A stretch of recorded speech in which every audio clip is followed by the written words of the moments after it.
ready to step on the scene. But another question from the comment section for our icebreaker for today. They want to know if you would prefer for coaches to wear jerseys instead of suits or athletic wear, like we discussed on the previous pod. You think jerseys would be a better deal? I do think that Hell it's no. more fitting. I feel like it's a little fitting.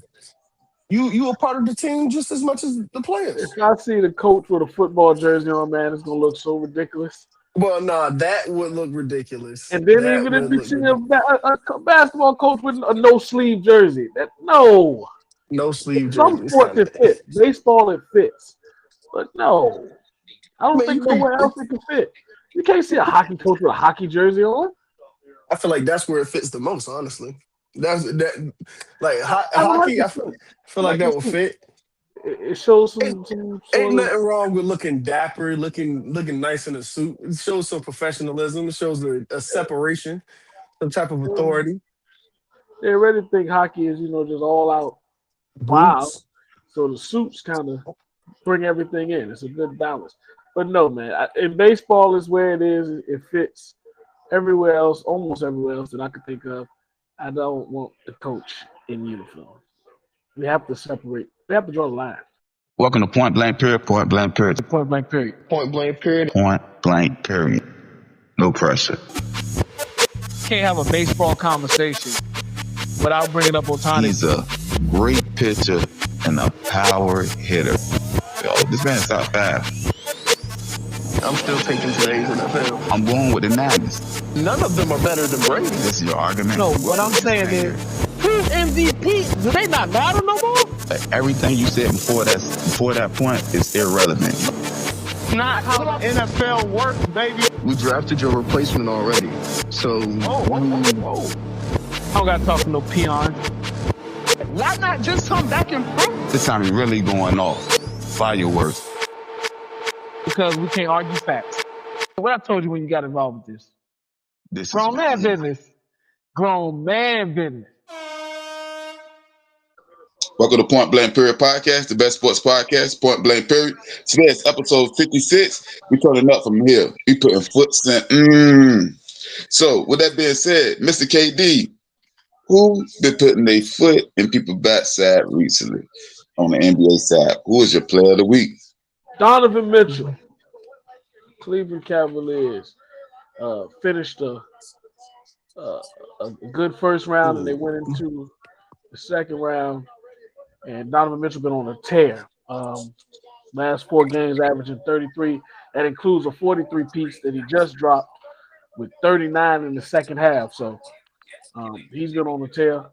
That stamped it. That was the exclamation point, his performance in Game 4 when they really needed it.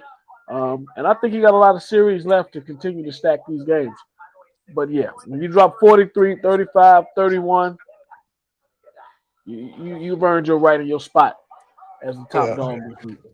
I can't disagree. I can't truly disagree too much with that because I mean, hey, like you said, put up some stellar performances. But I went to the other Eastern Conference guy, another guard, Jalen Brunson. One, just his performances throughout this whole series with the 76ers, and of course, clinching the sweep. But Jalen Brunson put up some pretty good numbers in each of one of the performances against the 76ers. You're talking about game one coming out, and he put up 35, game two, 26, game three, 33, game four, 22. He stacked some good performances. He didn't outscore the output of Donovan Mitchell, but hey, he secured the sweep. Yeah, that is important. We reward winning here. Well, since we're talking about sweeps, a shout out to AJ Mitchell, another Mitchell. He didn't win the nod, but he was definitely a force in these past games to finish off the Lakers. And he's been an admirable step in for Jalen Williams' absence. But yeah, just a shout out to AJ Mitchell and Hooper. And if he can continue, it's just like you can find a different star each series with Thunder, man. They're just so deep. And it can come from anywhere. And the production can come from anywhere. Because Shea kind of had a quiet. Well, we'll talk about that. Hey, I'm gonna start with our injury report / trade rumors. Mr. Amari, I'm gonna start with you. They said Aaron Rodgers is back in Pittsburgh, man. What's your thoughts? Not happening. The man been in Pittsburgh for a whole week and ain't meet with the team yet. I don't think it's happening. It's they say they waiting, but I really don't see it happening. And if you do, I mean, It's happening. I don't see him playing really. I It's mean, happening. it's very likely. I just don't see it. You're just trying to be in denial. It's happening. Hey, you can say what you want. It's very likely. I just don't see it. Like, Yeah, you gotta accept it. He did it to y'all again. He back in the black and yellow, Mr. KD. they gave him a deadline, which is May 18th. He didn't honor it. No, I thought it was earlier than that. It's been rumored that y'all closed the door on that, and now the door's still open. Hey, I'm about to say, obviously, you missed out on the chance that you thought you was going to try to get or try to dip into that first round QB thing again, and that failed. So now you decided that you're going to reopen that window, but I feel like that window's closed, in my opinion. But hey, they don't see that. Honest question: you want it to be closed? Like you don't want Aaron Rodgers this year? I don't see a reason in doing it. I feel like you need to go out there with the two guys that you have, or three, if you still believe in Mason Rudolph got something. But you got Will, okay. Kenny Pickett did too, and look where he at. He's not on the team. But the thing is, you just drafted Will Howard last year, and then you draft Drew Aller this year. You need to go into the season and see what they got. If they don't have anything, cool. But like you just before the season even starts, before you even get the training camp, really, you just like, yeah, no, we need Aaron Rodgers in the building. Yeah, you do. All right. I think that's option. Speaking of returns, Mr. Amari, they say that Odell and John Harbaugh have spoken like 4 times in the last week. Do you think he will be returning to the Giants? Odell, that is. I feel like he fits that scheme very well that they're trying to run. And I mean, he's already played under Harbaugh, so I guess it's a little bit of familiarity there. But to bring Odell back to New York, I feel like that's more of one of those box office moves. It's you bringing their star back, kind of, and then you pair him with the new guy that they have in Malik Neighbors, and then you put him with the guy that they just drafted in the second round in Malachi Fields. I feel like right now you would have loaded that offense with so many weapons, especially with the signing of Isaiah Likely and like Darnell Mooney. You can actually say that you're pouring into Jackson Dart's rookie window and trying to maximize on what they have, especially with the defense that they have to back it as well. I have no comment on any Odell news. I'm sorry. You still feel bad about the performance he put against y'all in the Super Bowl? Saying you don't think Odell coming back? Yeah, I feel bad about the performance he put it. Hey, I was surprised when I seen the reports personally. I was like, I mean, but once he had that catch in that flag football game, it was like, oh, he looked a little healthy. I told y'all, man, it's been reports that a lot of people is interested, not just them.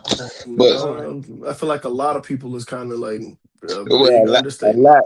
They're gonna say a lot, but it may just be 2 people. They're gonna say a lot. That's how the AG got to come. I mean, you gonna say a lot when the interest from him last year was 0. USFM is KD. The interest for him last year was 0. So if he get 2 teams this year, that's a lot. Speaking of a wide receiver that's in a new place, Jawan Jennings signs with the Vikings. And what's your thoughts about him being the 3rd wide receiver behind Jetta Addison, Mr. Amari? Him being added to that room definitely is going to give, and it's not even just to focus upon on him a lot.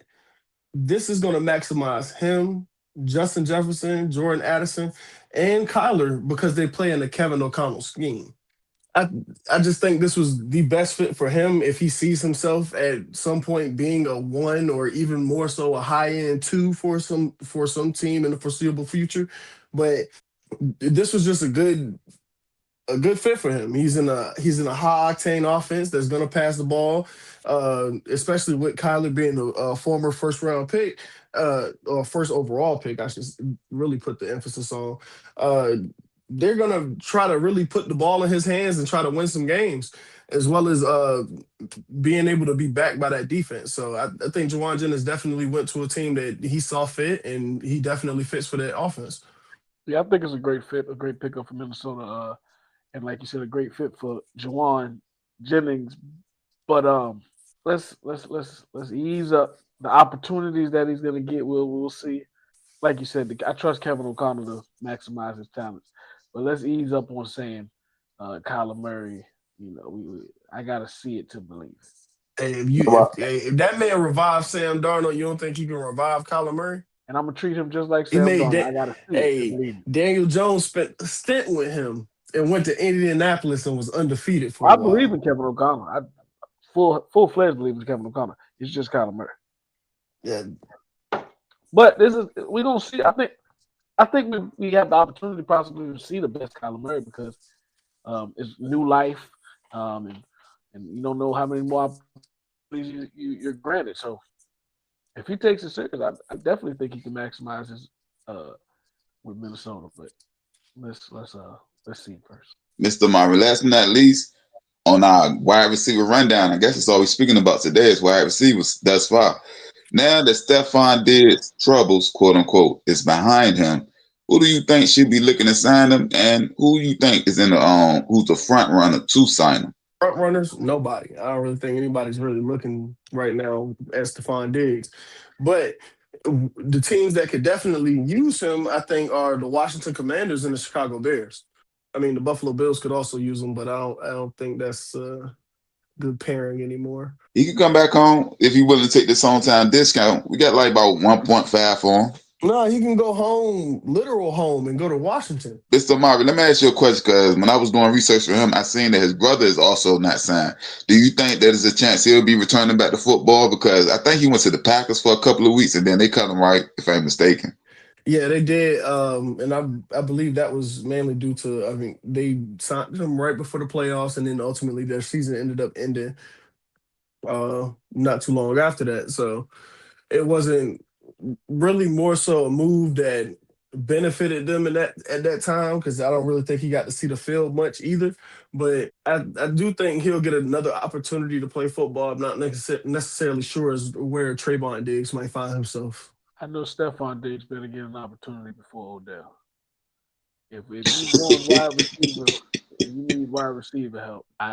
Just like I didn't know why Jawan Jennings was still out there, but Diggs is next in line. So You don't think? I'm about to say now. I mean, Debo's still a free agent. I think. Debo is still a free agent. No, I thought Debo is he?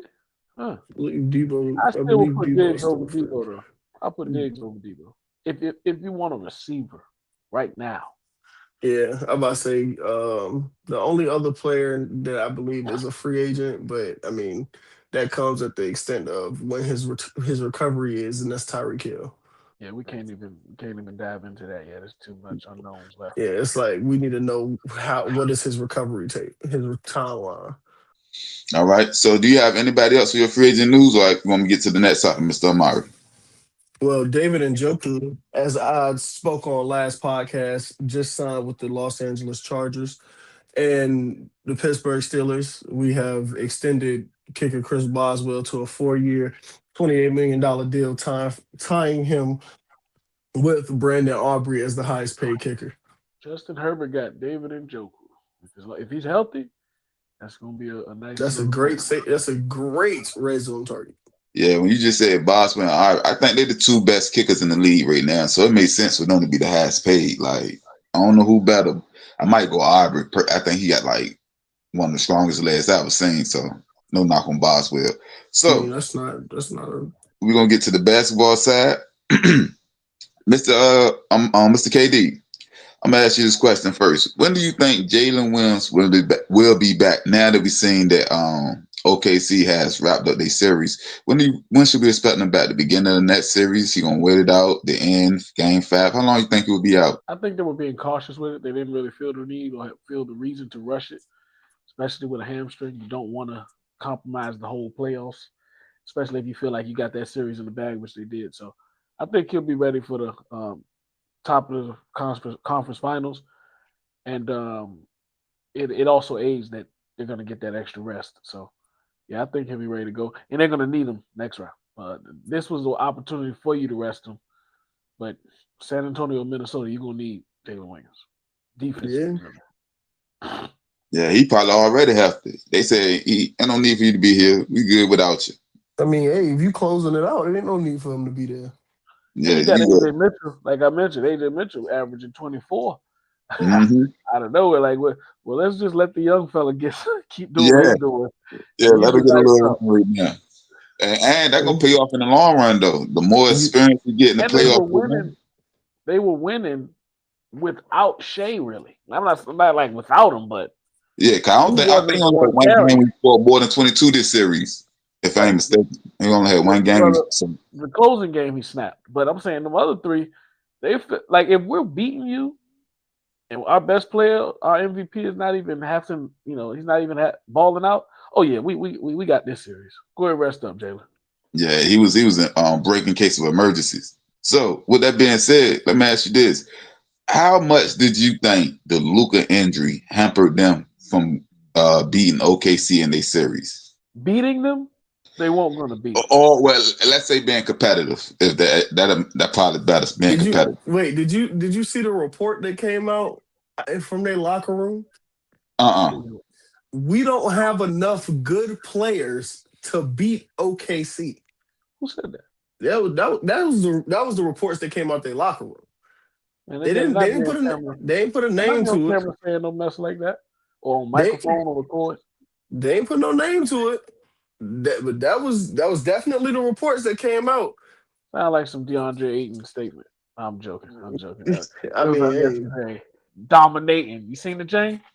Dominating DeAndre Ayton. Okay. It robbed us of a competitive series, I believe, because Luke is one of those players that is walking entertainment. Like, you want to see him play. You want to see him, especially in the playoffs, because he always ups the ante in the playoffs. So, and he was the leading scorer in the league. So it definitely robbed us of a better series. Beating them, I don't think so, because the Lakers really aren't good enough defensively. I think they would have had some more. And the crazy thing is they were in a lot of the games too.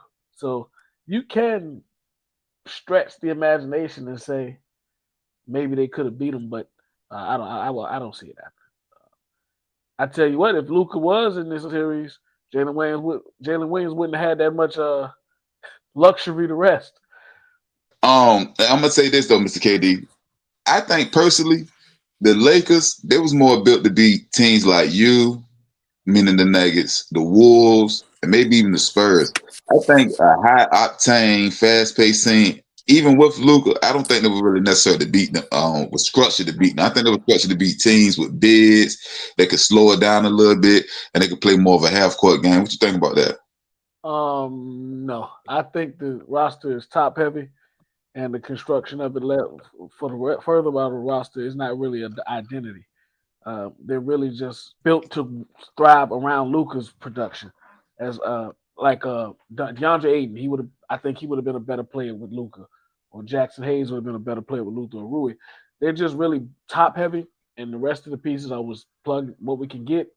And but I don't see an identity where I can directly say they were built to combat this. I don't see that. They can't defend, so that's a big problem.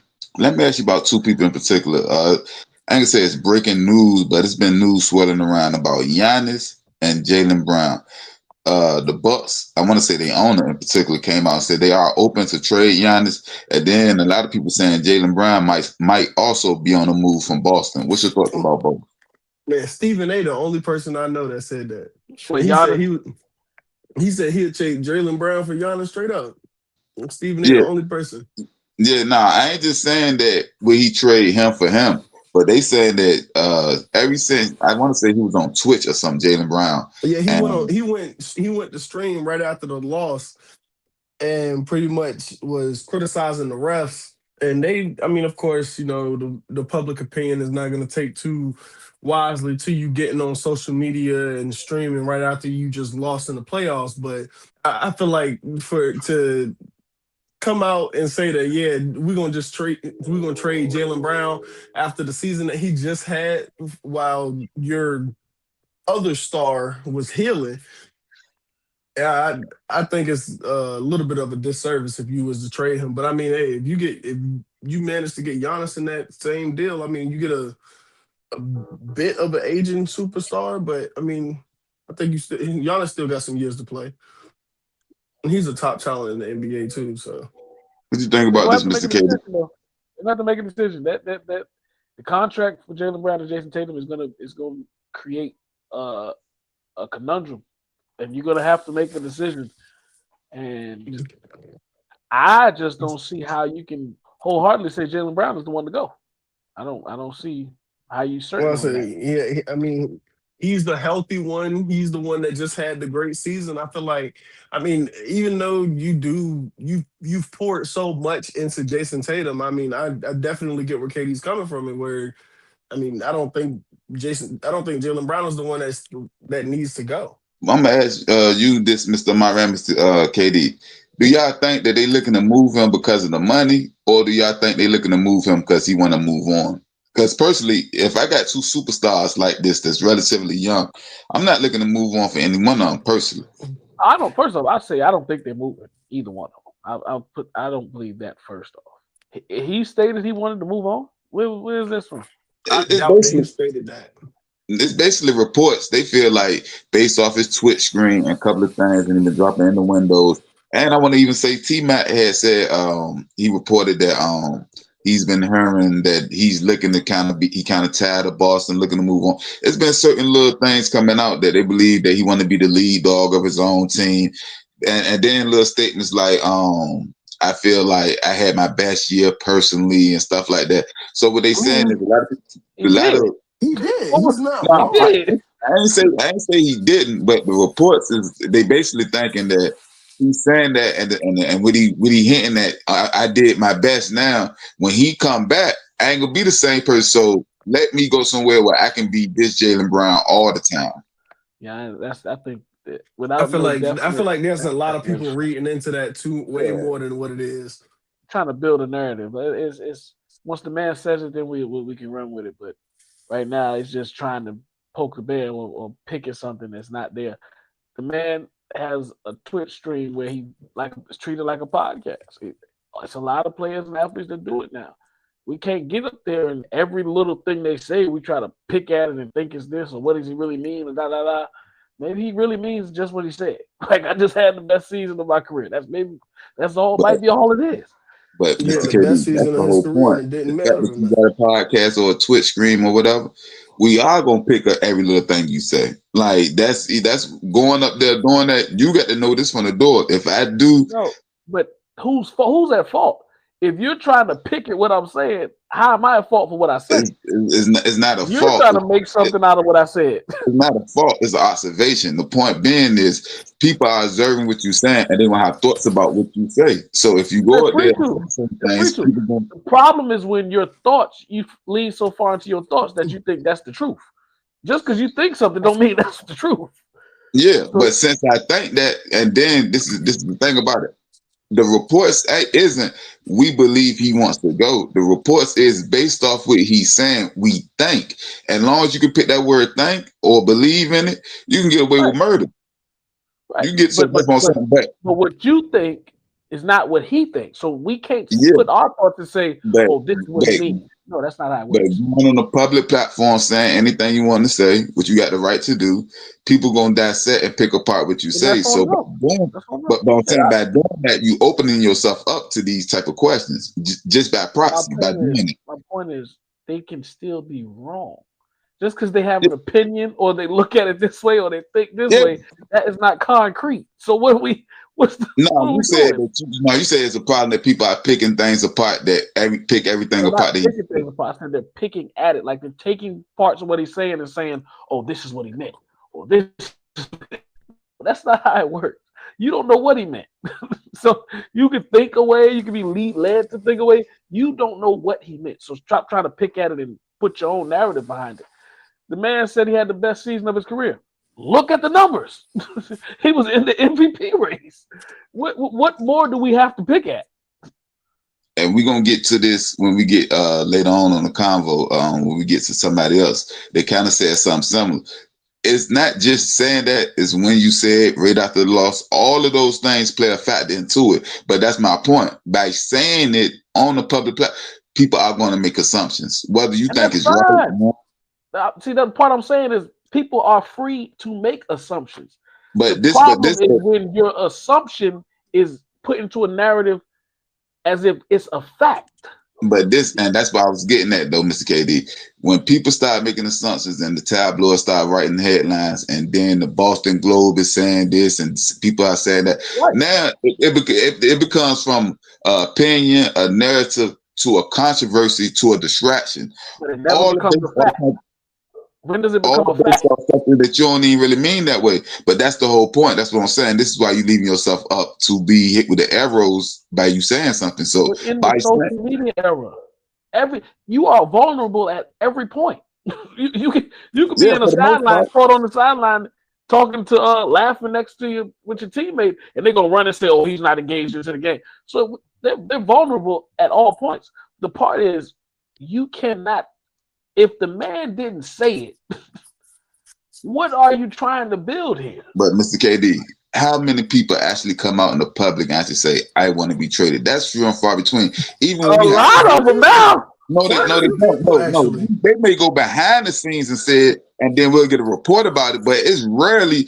I want to say Anthony Davis was the last one I seen that really was like, when he wore that "That's All Folks" shirt, that really was like, I think this not gonna work. Most times that's done behind closed doors. They don't necessarily go in front of the public and be like, I think I need to leave such and such. Even when they ask, like right now we're speaking about directly at the man said, I just had the best season of my career. Why can't that just be a period? Why does it have to, be more to it? None of that statement screams, all right, I had the best year of my career and now I want to be traded. None of that says that I want to be out of here. When you flip it to, it's like, oh, now Tatum came back, so I'm not. Where's this coming? You're just putting your opinion into his reality and then you're running with it. That's not how it works. Why we can't just, if you were just taking the man for what he said, then I have no argument.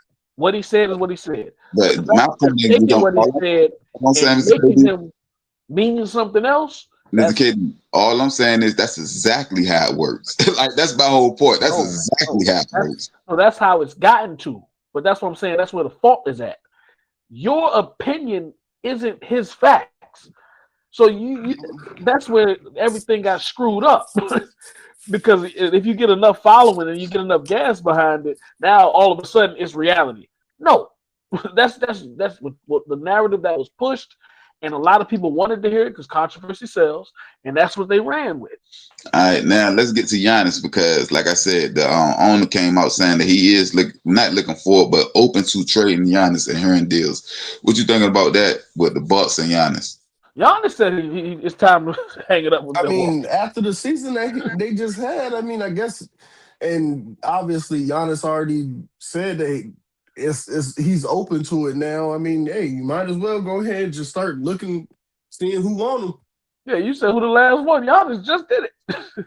I ain't gonna lie, I ain't heard Giannis say nothing. I heard the owner say something, but I ain't heard Giannis come out or reports that Giannis said I'm ready to go. But I did hear the Giannis and his. I'm gonna say that was his end of the season presser. Yeah, Giannis said he said that. Yeah, he said it right after. Right after the game, he was like, "Yeah," he said, "I think it's about time for a change." My time is ran up in Milwaukee.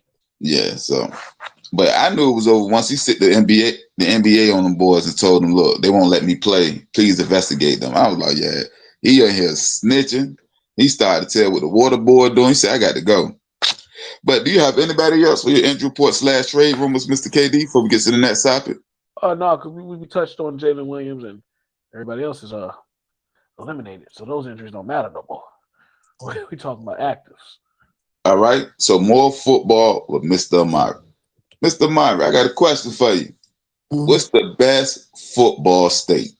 And you can slice it any way you want to. Who got the most Hall of Fame? How do you think about answering this question? Who's the best football state? Texas got I want to say they lead in like really just top tier talent, and then like infrastructure as far as like the talent that they do produce. Florida definitely comes in second with producing heavy amounts of talent, but I would definitely say it's Texas. Texas is the top football state. I went Florida. I think it's a little more versatility coming out of Florida, where you can get the big boys that you get from Texas, but you can also get some flashy speed guys. But I'm not arguing with you. We know who the top two are, so you can flip flop 1 and 2 depending on the day, or depending on who you're talking to. Actually, Yeah. I ain't telling no Texas guy that Florida better than him, not to his face. I say it on the pod. I ain't gonna say it to his face. All right, Virginia, this sleeper. for context for both of y'all. Texas, 2,750 players played in the NFL from Texas. Florida, 1,811. And out of everybody, Texas does have the most players in one state. Texas, then California, Florida, followed by Ohio, then Pennsylvania. I was surprised about this though, Mr. KD. New York got 918 players that played in the NFL. I was surprised by that. I didn't expect New York. I expected the South to dominate, but not New York. I You could gotta I could think about definitely see New York, but the I'm about to say commute. they have a lot of I'm about to say a lot of them end up commuting. They go to school, they go to JUCOs and go somewhere else. They experience the game at They'll various start in New levels. York, but they'll, I ain't gonna lie. It's probably because it's just so heavily dense. It's so populated that they just get this by default, Mr. Amara. Somebody got to make it somewhere. It's not a usually football is people not a south. primary sport up there, so Basketball. Now it's, look at the numbers for basketball. That's I New say, York. football is not a No, I primary know, sport up in the but that's why I was not in the surprised that Gulf. they Yeah. are in the top. What they 1, 2, 3, 4, 5? They number 7, like New York. That is. I was surprised. Like I said, it's Texas, California, Florida, Ohio, Pennsylvania, Illinois, Georgia, Louisiana, and New York.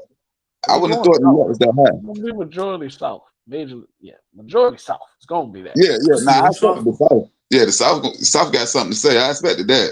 yeah. I Now, mean, one state I was surprised, Virginia. I thought that they was gonna be somewhere like. yeah, I thought I thought they Virginia were would gonna have be a little been higher at than number. this. I'm not even Virginia gonna lie would have to you. been. I could have took Virginia and New York spot. Yeah, or the Carolinas, one on North or South. Maybe probably South Carolina because they got Clemson and a whole lot of other places. But North Carolina got a whole lot of colleges also. But yeah, Texas, man, I ain't even gonna lie. I don't know what they do. Texas and Florida. Florida may have some of the fastest players ever that came out of there playing football. That's You what get I'm So a thinking of for Florida. you get a quarterback. You get your offensive line. It's most of the time it's in Texas. But you yeah. get your receiver and your running back. Yeah, you get your receiver, He your in running back. Miami. He in Florida. Mm-hmm. Yeah, And he that's a drive us up. Miami. That's a Florida jet right there. Yeah. So let me ask you this question, Mr. Mara. What team that made the playoffs, one from the AFC and one from the NFC, that will not make the playoffs next year, and which team will be taking that team place? I don't have the Carolina Panthers making the playoffs next year. And my AFC team is I don't have the Los Angeles Chargers making the playoffs next year. Not you. But in place of the Panthers, I have the Minnesota Vikings making the playoffs. And for the AFC, I have the big bad Kansas City Chiefs returning back and making the playoffs. I'm with you on the Panthers. The only reason I don't want to say the Panthers is because of that division. They can end up winning that division again. I wouldn't be surprised. Yeah. But I got the Giants making it. I don't know how they're gonna make it. Who's coming out? I like for this purpose or this topic, I picked the Panthers out, but it probably will end up being a different team. But I got the Giants getting in there this year. And out the AFC, I don't got the Steelers making it again. Mike Tomlin's gone. They running it back with Aaron Rodgers, whether Amari wants to believe it yet or not. Yeah, I got the Steelers dropping out of there. And of course, I think I don't have to say who I have stepping in. I don't even know why you got them stepping in. I mean, the Chiefs gonna be there. Hey, I ain't worried about the Chiefs. I just know it's gonna be That boy got a Kenneth Joe Walker Steiner. now. It's gonna be a Joe sighting in the playoffs this year. Yeah, I'm right there too with the Chiefs. But this is the only thing.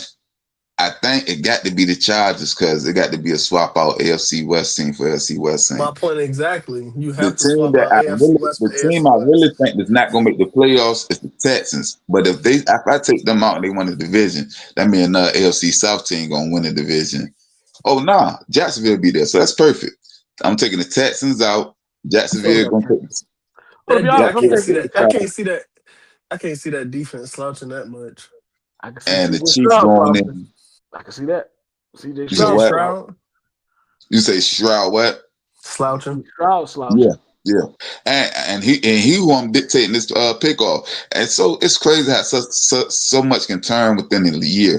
Because last year going into the season, I wouldn't have had this type of take. I was team CJ, so it's crazy how it changed. I'm still team CJ. I'm just saying they gotta help CJ too. Like, What he's saying subliminally is he's not making the Ohio State quarterback thing any better. Mm-hmm. Mm-hmm. I think CJ's still decent. It's just, he gotta stay up. They gotta keep him on his feet, man. Yeah, and he's not the biggest guy, so that's another thing too. Like, they got some size. What do you mean, like what you mean by like he thin. He's not that big. Like he's not a big guy. He maybe 6'2" or something like that, but he's not a big quarterback. So I'm saying that to say keeping him on his feet. I don't see him taking as many punishment and like just say somebody like a Matt Stafford just finished. He's not that 6'4", 6'5". He's a smaller guy. He got a smaller build, so he need more protection. That's my point. But small. I don't think CJ Stroud is as small as you saying he is. Yeah, he got a slight build to me. But on the NFC side, I got the. I mean, he's 6'3". No, I'm talking about like the build. He ain't no like Jaden Daniels build. That's No. Jaden Daniels, he'll be Snoop Dogg if he didn't play football. He got that real slim figure. That's he built like KD. That's a different. He's slim too, but he about 6'5" with it though. That's the only difference between him. He tall with it, but he's still real slim. He's slim. But I got the Panthers, but I got the Bucks taking their spot. Yeah, I'm gonna have the Bucks going in for the Panthers. With that being said, so I sent y'all a picture of Ocho top 5 wide receivers. 10. Well, not top 5, top 10. I want to know if y'all agree with them, disagree with them, who y'all got in y'all top 10. So the list goes like this. JSN, number 1, Ja'Marr Chase, Justin Jefferson, Puka, George Pickens, St. Brown, Nico Collins, CeeDee Lamb, Devontae Adams, T. Higgins at 10. I'm going to start with you, Mr. Amari, then I'll go to you, Mr. KD. Who you got for your top 10 wide receivers versus Ocho top 10 wide receivers? I got Ja'Marr Chase, Justin Jefferson, Amon-Ra St. Brown, CeeDee Lamb, Puka, Devontae Adams, JSN, George Pickens, AJ Brown, Mike Evans. Hold on, what JSN was that, like number 7? Yeah. Oh, Lord, okay. Mr. KD? Yeah. I got the best in the world is number 1. Justin Jefferson, CeeDee Lamb at 3. Jackson Smith-Njigba 4, Amon-Ra 5, Puka 6, Devontae 7, Nico Collins 8, T. Higgins 9, AJ Brown 10. Yeah, and just because it's Ja'Marr Chase, I picked Justin Jefferson up front. So I got him, Chase, JSN, Puka, St. Brown, Devontae Pickens, CeeDee. No. My bad. Change CeeDee and Pickens. T. Higgins, Nico. It's kind of low for CeeDee Lamb. You said what now? It's kind of low for CeeDee Lamb. Nah, not really. Ocho had him at 8, only followed by Devontae and T. Higgins. He had him at 8. I think I got him at 7. I was surprised that my JSN so low. What you had JSN at on your list? Yeah, JSN at 4. 4? Huh? Yeah, JSN at 4. Under CD? Okay, okay. That's why you said it was so low. I ain't got. I was surprised. Why you got JSN so low, Mr. Amari, at 7? Now I feel that's kind of low. The highest his best year was a production of one season. Like what am I supposed to put? I'm not about to put him in my top 5 because he produced in 1 year. Hold on, Mr. Amari. He said 1 year, but he got him in this top 5 at 4, so you can't say too much, Mr. KD. You right. No, because when Amari started talking, I started thinking like he right. I might drop him down actually. It's like I can't do that. How I looked at it was you got to look at somebody's true body of work and that. I mean, to be honest, it took a lot from Nico Collins should have definitely named it should have made my 10 spot, but I still value the fact that Mike Evans can still put up 1,000 yards. Yeah, I'm switching mine. You're right, Mark. I'm with you. You don't want me over. He's sliding down to 6 because Puka has earned the right over him. I say, yeah, Puka has earned that right. I mean, even if Devontae Adams may be old, but that man is still putting up numbers. And he's still. Nah, I mean, he over Devontae Amon. Yeah, he over Devontae Amon. Only because Devontae's not the one no more. Yeah, yeah, we literally have him in the same spot at 6. Yeah, I'll move JS into 6. You're right. I think it's a phenomenal season, but come on now, we gotta. Yeah, it's like I give you credit when it's due. You can be outside the top 5. Your one great can't just jump over CD's 3 solid seasons or Amon-Ra's 3. Like, so yeah, I'm with you. When you're right, you're right. Man, you got the biggest contract in the league right now, man. Just because you get paid don't mean nothing. We about to talk about that in a few minutes. Exactly. That don't say you take my segue away. Speaking of people that was out here stealing money, getting these big contracts. I'm gonna start with you, Mr. KD. The top 20 worst sports contract, all sports, any sports, is on you. What's your list looking like, Mr. KD? Now I'll let you know I ain't do 20. I'm not going 20 to hey, you do 10, I can probably do 10. We probably don't have the same 10. Right. 20, I was like, I ain't gonna doodle on these people bags like that because I respect every man getting the bag. I got them because they out here stealing money. First one that came to mind from the Albert Haynes room because I remember how bad that contract aged so quickly. And he just stopped caring. I think I paid. You got to laying on the ground, man. He just laid. Yeah, him, Timothy Mozgov. I remember when he got paid and went to the Lakers, and they thought he was going to be a big time center for them. I remember he was with us, then went to New York and all that. So that contract was 4 years, $64 million. That didn't age well. Matt Flynn, he came to mind because we talked about him recently. His contract wasn't too egregious. 3 years, $26 million. It wasn't crazy, but the fact that you never started, it goes. He was a top paid quarterback in that season, though. Talk about it. 3 years, 26 was the top paid. Look at where we are now. Ben Simmons. All right. 5 years, $180 million. The contract didn't look bad when they gave it to him. Hindsight is why that contract looks so bad, and that's most of these people actually. Hindsight made the contract look bad. Like Grant Hill, that's up here too. Grant Hill just couldn't stay healthy in that contract. That's a good one. I didn't think about Grant Hill. 7 years, $93 million. He was getting a 7-year contract. I want to say he got hurt the second game of the season. I want to say. Yeah, it didn't age well. Like I said, because of injuries. Bradley Beal. It's a hindsight look. They paid him 5 years, Bradley Beal, $51 million. Hold on, he on my list too. But why you got him on your list? Just not hindsight. I'm gonna tell you why I got him on my list. Why you got him on your list, Mr. KD? 2 reasons. One, because he never, after signing that contract, he never reached the height of. It seemed like prior to that contract, he was a way better player off of production and on the court. But really, the no trade clause is really what. Who is this guy to get a no trade clause? I'm talking about when they gave it to him. In Washington, when they gave him the contract, it was warranted. It just aged well. The no trade clause was a deal breaker for me, Mr. KD. When I heard that, who is he to get a no trade clause? He's their whole damn team. What are you talking about? Who is he? I know why they did it because they were so desperate to sign him. Yes, that was due to him. Yeah, I was like, who is he? The whole roster. That's who he is. He can get whatever he wants.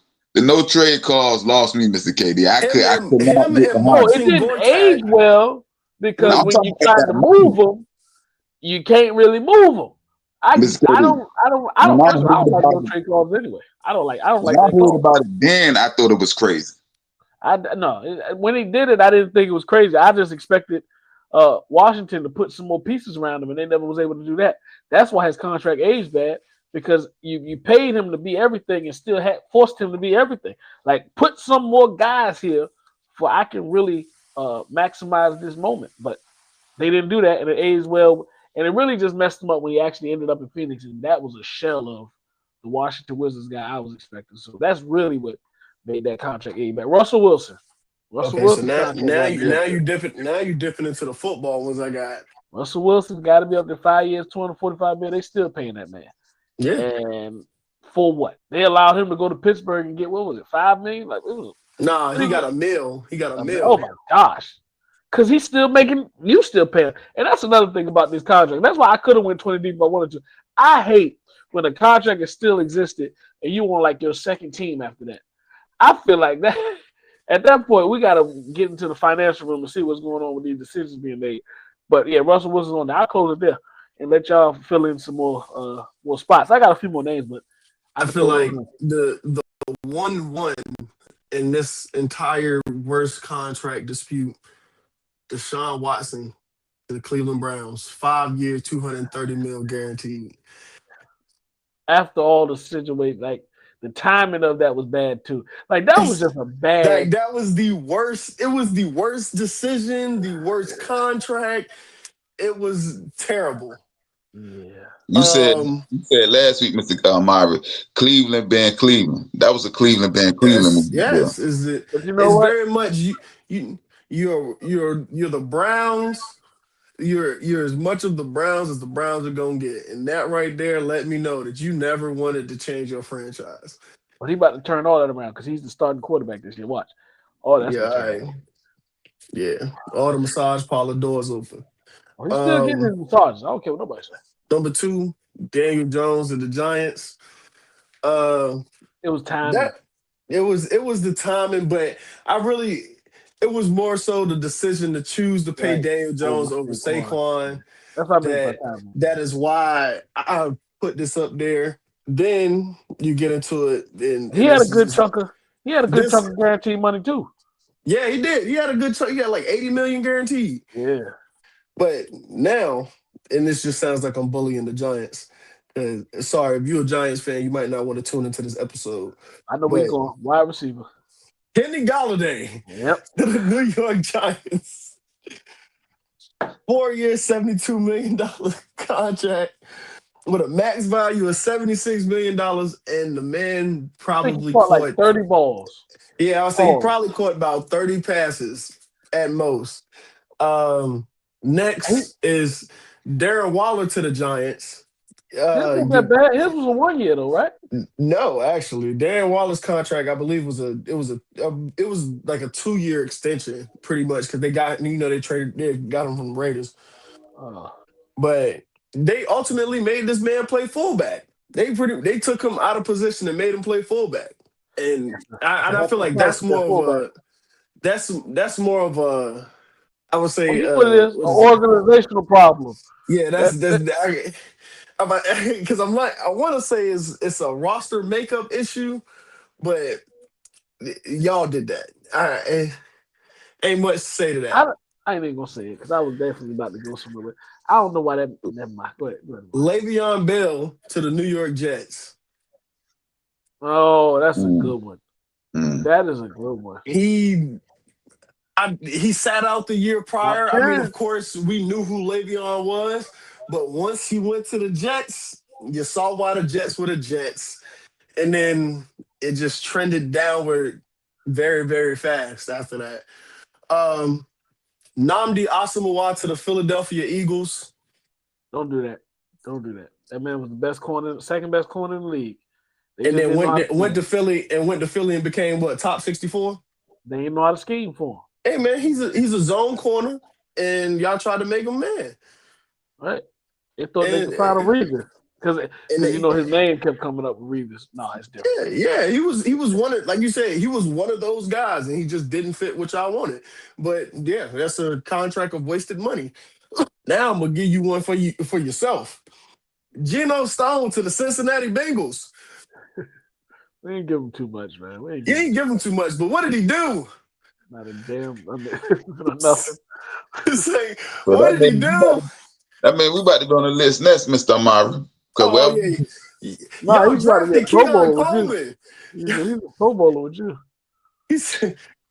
So no, they definitely. No, I do got the Buffalo Bills on the list for Joey Bosa and Von Miller. hey, I'm right Von there. Miller, yeah. I got Yeah. them for both of them, Joey Not Bosa Bosa. and Joey Von was Miller. alright. Joey was alright for his little bargain. You gave Von Miller a 6-year deal But Von Miller, heck Yeah, I yeah. say at you gave 31, Von 32 years old. a 6-year deal. Like you said, at 31, which I mean, I don't know why you expected him to even play that, but I said it then too. And that was post injury. yeah, I'm about to say he was coming off of an injury, so I don't necessarily get that. He ain't had 6 years left in him, period.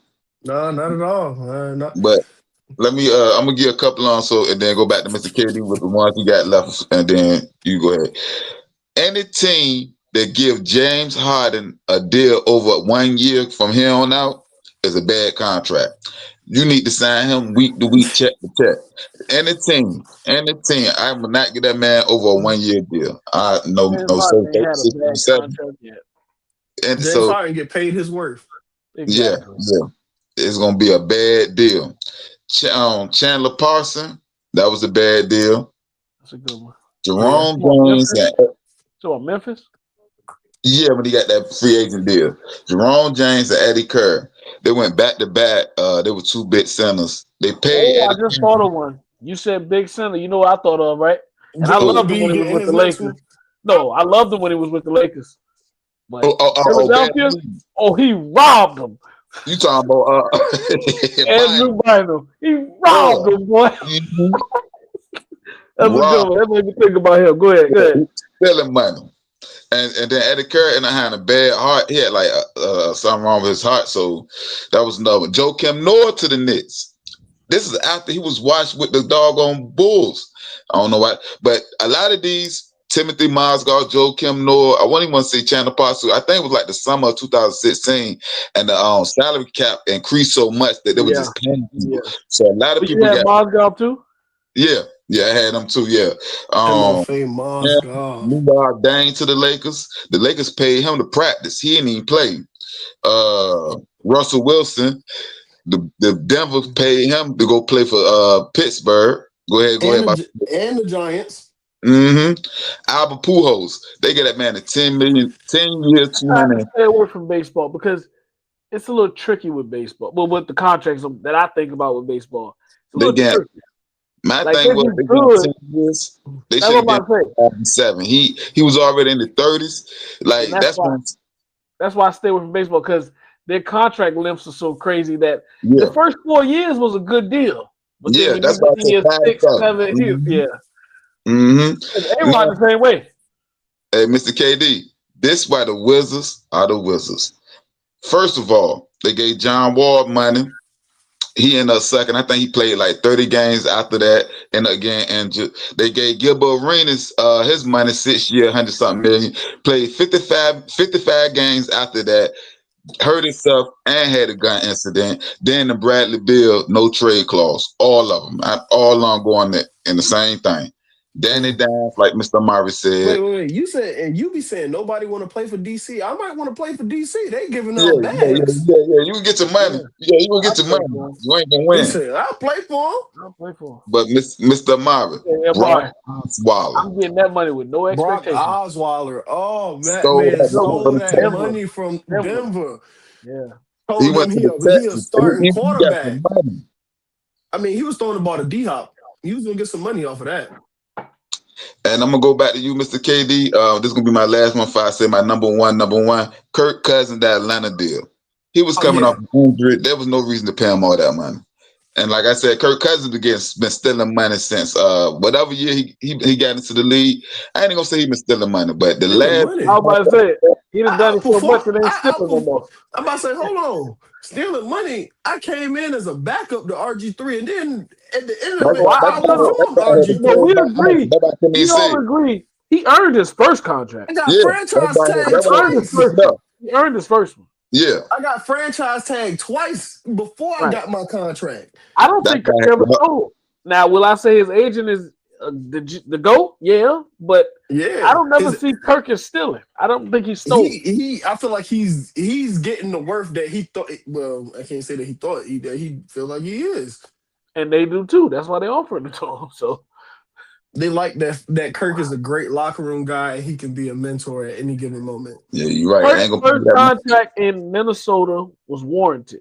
Mm-hmm. The second contract, I'm with that one too. Atlanta, it was the guarantee. I would not have given him no fucking. It was the guarantee money. I would not have given him no 4-year deal in general.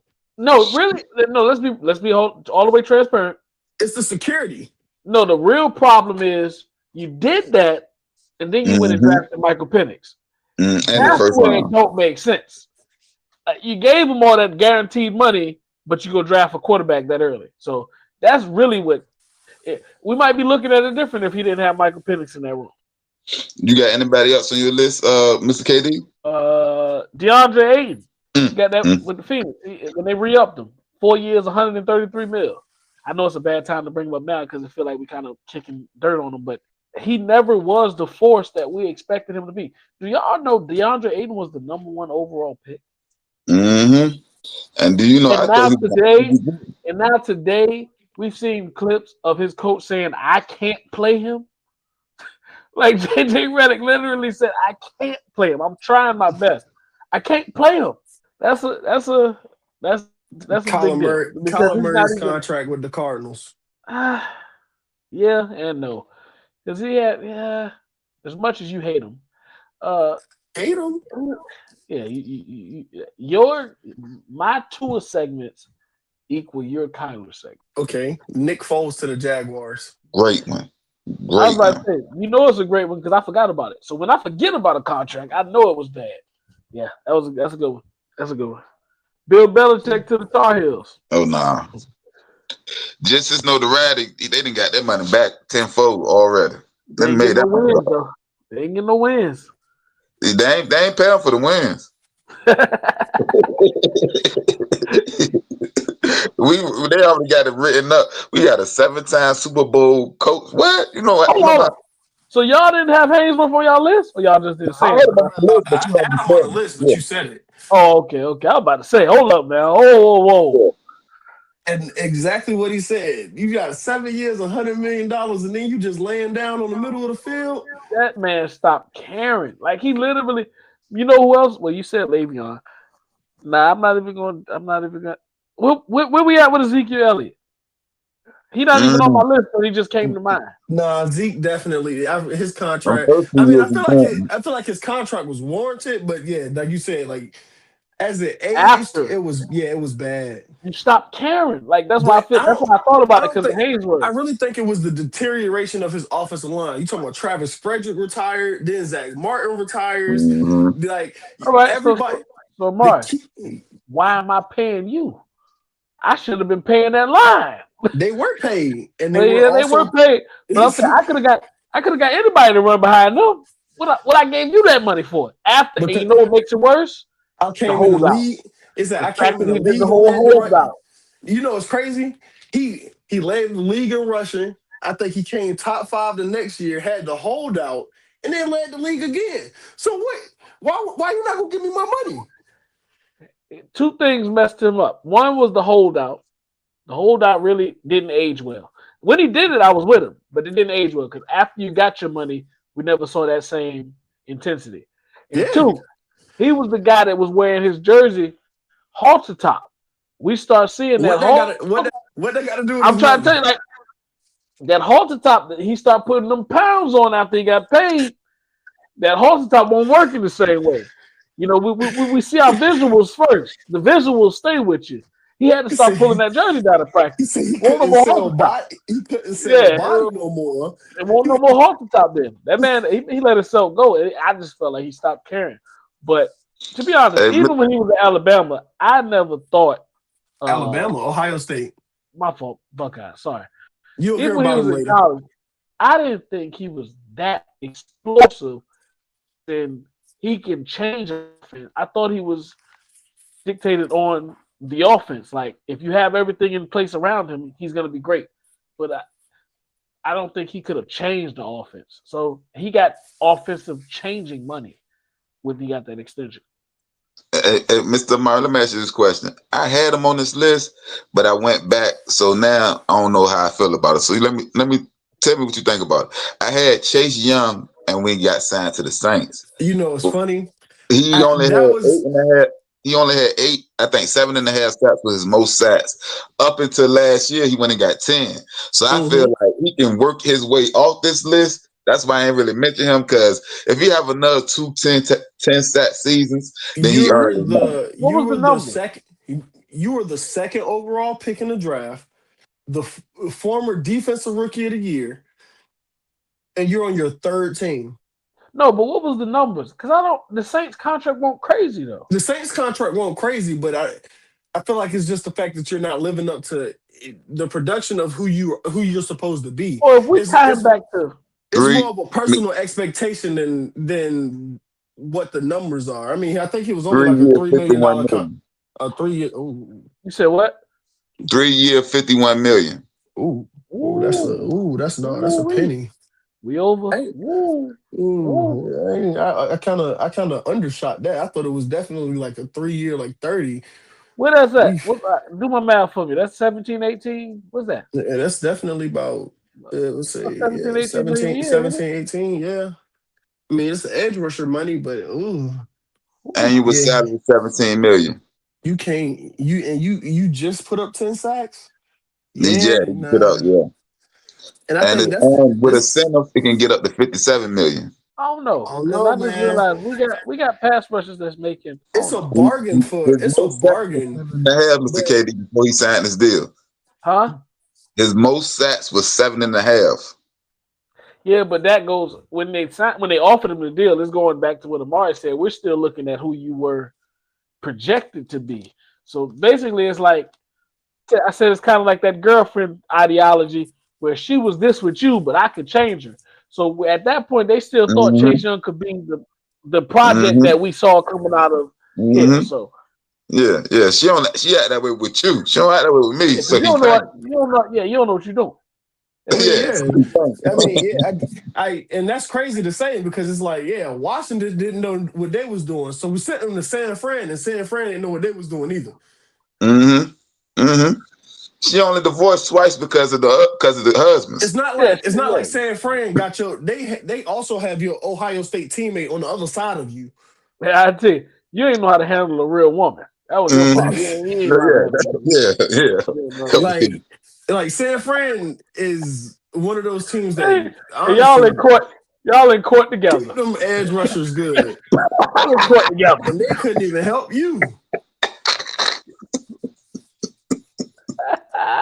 She got another one, but now we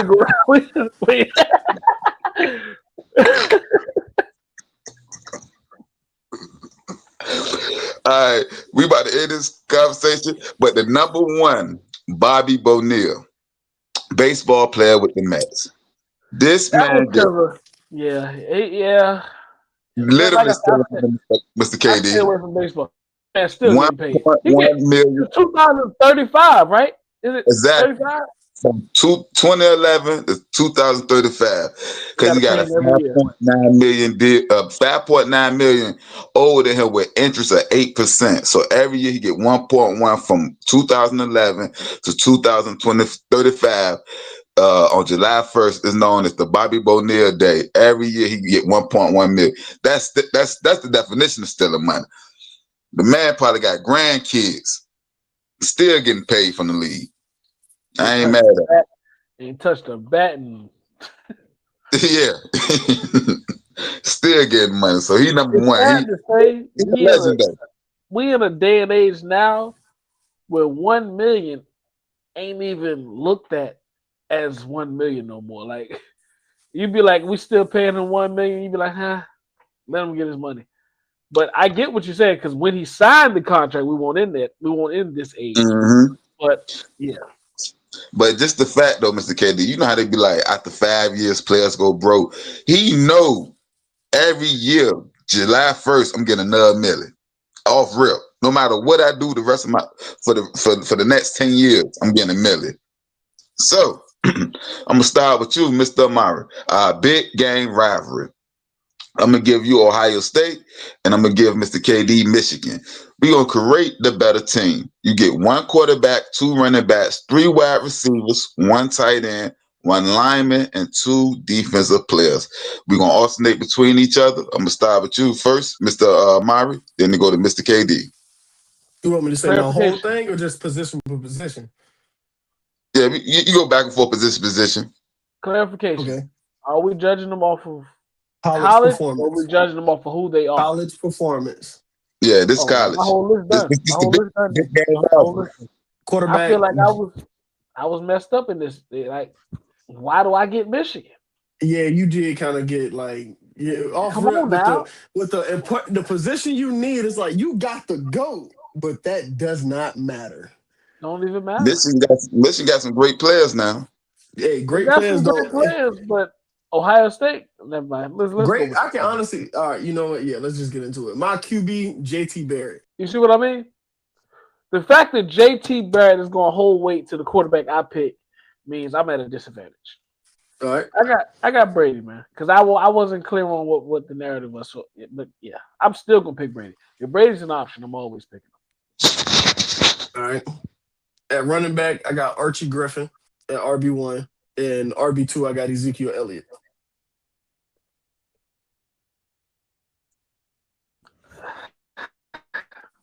And I couldn't even decide on the second because I went with Blake Corum just off of being the top rushing yards and rushing touchdowns. I Mm-hmm. can't remember who I went with second.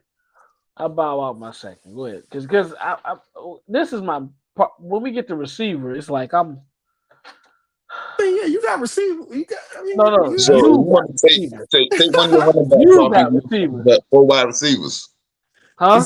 He said go full wide receivers. Go 4 wide receivers, 1 running back. All right. Okay. Okay. Well, Oh, let me go first then, because I know Alright. I don't want to hear his receivers because I know Ohio State, but my receivers I went Braylon Edwards, okay. Nico Collins, Okay. and Amani Toomer. Now, I didn't have them on my list because I only had 2, but Okay. that's my third one that didn't make the list. So I like that little adjustment we made. You ain't gonna say number 4? Yeah, you get 1 more. You already had 3 wide receivers, and you. No, I only had 2 actually. Let me double back there. Go ahead, Amari. Let me see what I got. Let me see what I got in the clip real quick. Chris Carter.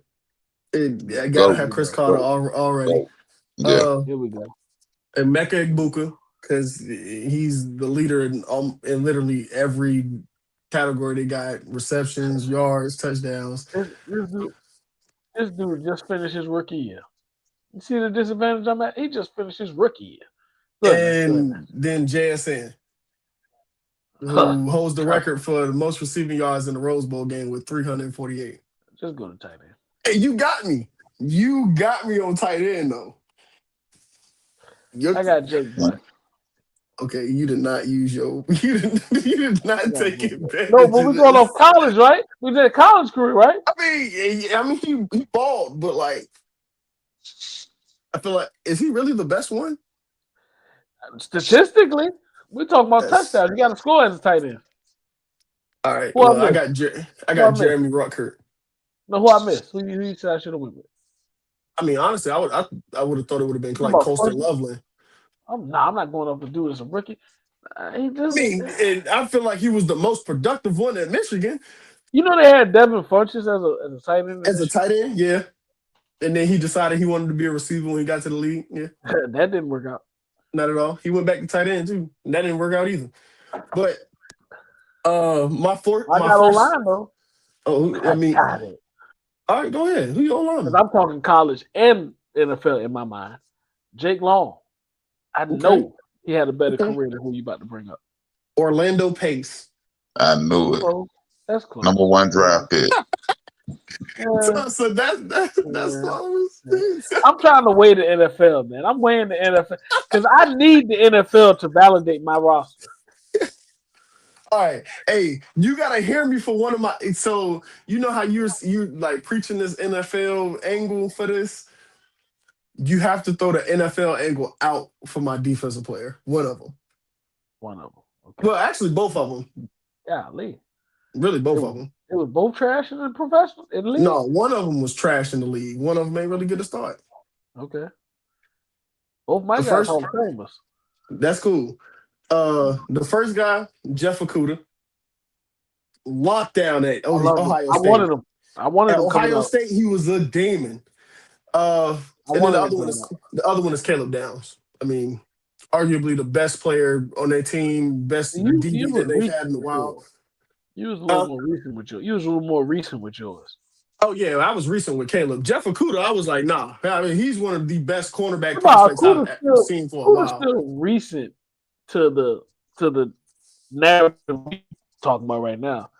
Like we talking about Braylon Edwards, they was Charles Woodson. That's one of my defenders. But I mean, I already knew you was gonna take yeah, him. I wanted Jeff Okuda. Yeah, so I was with you. I wanted Jeff Okuda coming out too, but I'm gonna stay corner, and I went with Charles Woodson. You gotta take the Heisman. Got to, and I went with Ty Law. Oh, Like when I made my picks, I'm telling you, I was weighing their NFL careers. So nah, this is That only might've on cost. college. that might have cost me. Did you ever figure out your wide receiver?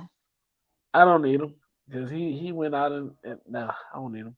He got down. Hey, I can say, well, I don't know about Braylon Edwards, but Nico Collins getting locked up by Jeff Okuda. I don't care. I don't know about locked up, but hey, You want to pull up the tape? we're not talking about what actually happened. We're talking. Yeah, I about say you want to pull up the tape?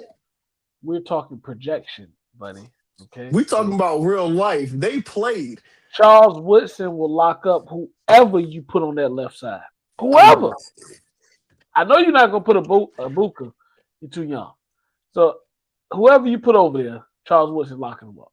It's whatever. All good. All right. So in other NBA news with Mr. KD, we're gonna do a series breakdown of the round 2 in the playoffs of the NBA. We're gonna start with OKC and the Lakers as OKC gets a sweep. What's your thoughts about this, Mr. KD? I wish I had a broom. I'm glad I don't have a broom because we're talking about the king. Yeah.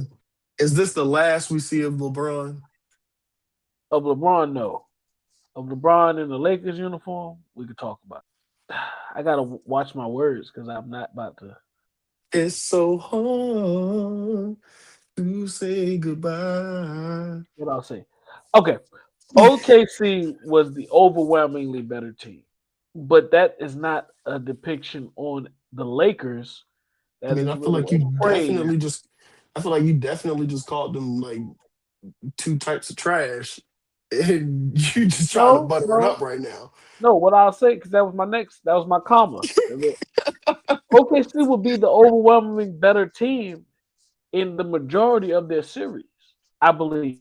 Now, of course, to the Lakers, it was a bigger disadvantage and a bigger margin, but the Lakers was in a lot of those games. So we can't just throw it away. I like the scheme that JJ threw out there. I love the production from LeBron. He didn't get consistent production from his second guy, whoever that was, night to night. DeAndre Ayton didn't show up for the whole series. Rui. But the Thunder did what they were supposed to do with the Lakers. That's the best way I could put it. I should have said that first. The Thunder did what they were supposed to do against the Lakers. Walk in your trap, take over your trap. Yeah. You shouldn't be on. Let's see, I was about to go to. You don't hold up on the same court as me right now. So they showed that. That's crazy. That's somebody talking to LeBron. Yeah, but if I would have had Luka. Uh, If I would have had Luka, like you're not just saying I'm losing like a guy. I'm losing my leading scorer on my team and the league. That's LeBron had they asked him in the presser, he was like, this whole season was a little bit different to him because he's never been seen as a third option. Never. So the whole thing was new to him. Is averaging 27 and 7. Your third option. That leaves the mind to wonder. But as far as against OKC, nah, I think they just different breed, different level. Yeah. But to the Luka injury, man, Kendrick Perkins brought up a point that I never fathomed, but then I start thinking about. he said they have to do something about this 65 game eligibility rule because we get to the playoffs and look how many stars and key players we're missing. And that's really important because that's when you want to see the best of the best. So you talk about we missed Kevin Durant, we missed Luka, Aaron Gordon, Jalen Williams, Jason Tatum got hurt for Game 7. Like we gotta pick our battles. Yeah, we both believe they're gonna do something about this 65 game rule coming next season. They're gonna do something.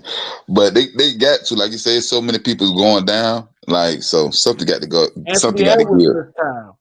Like you can't be missing your stars in the playoffs.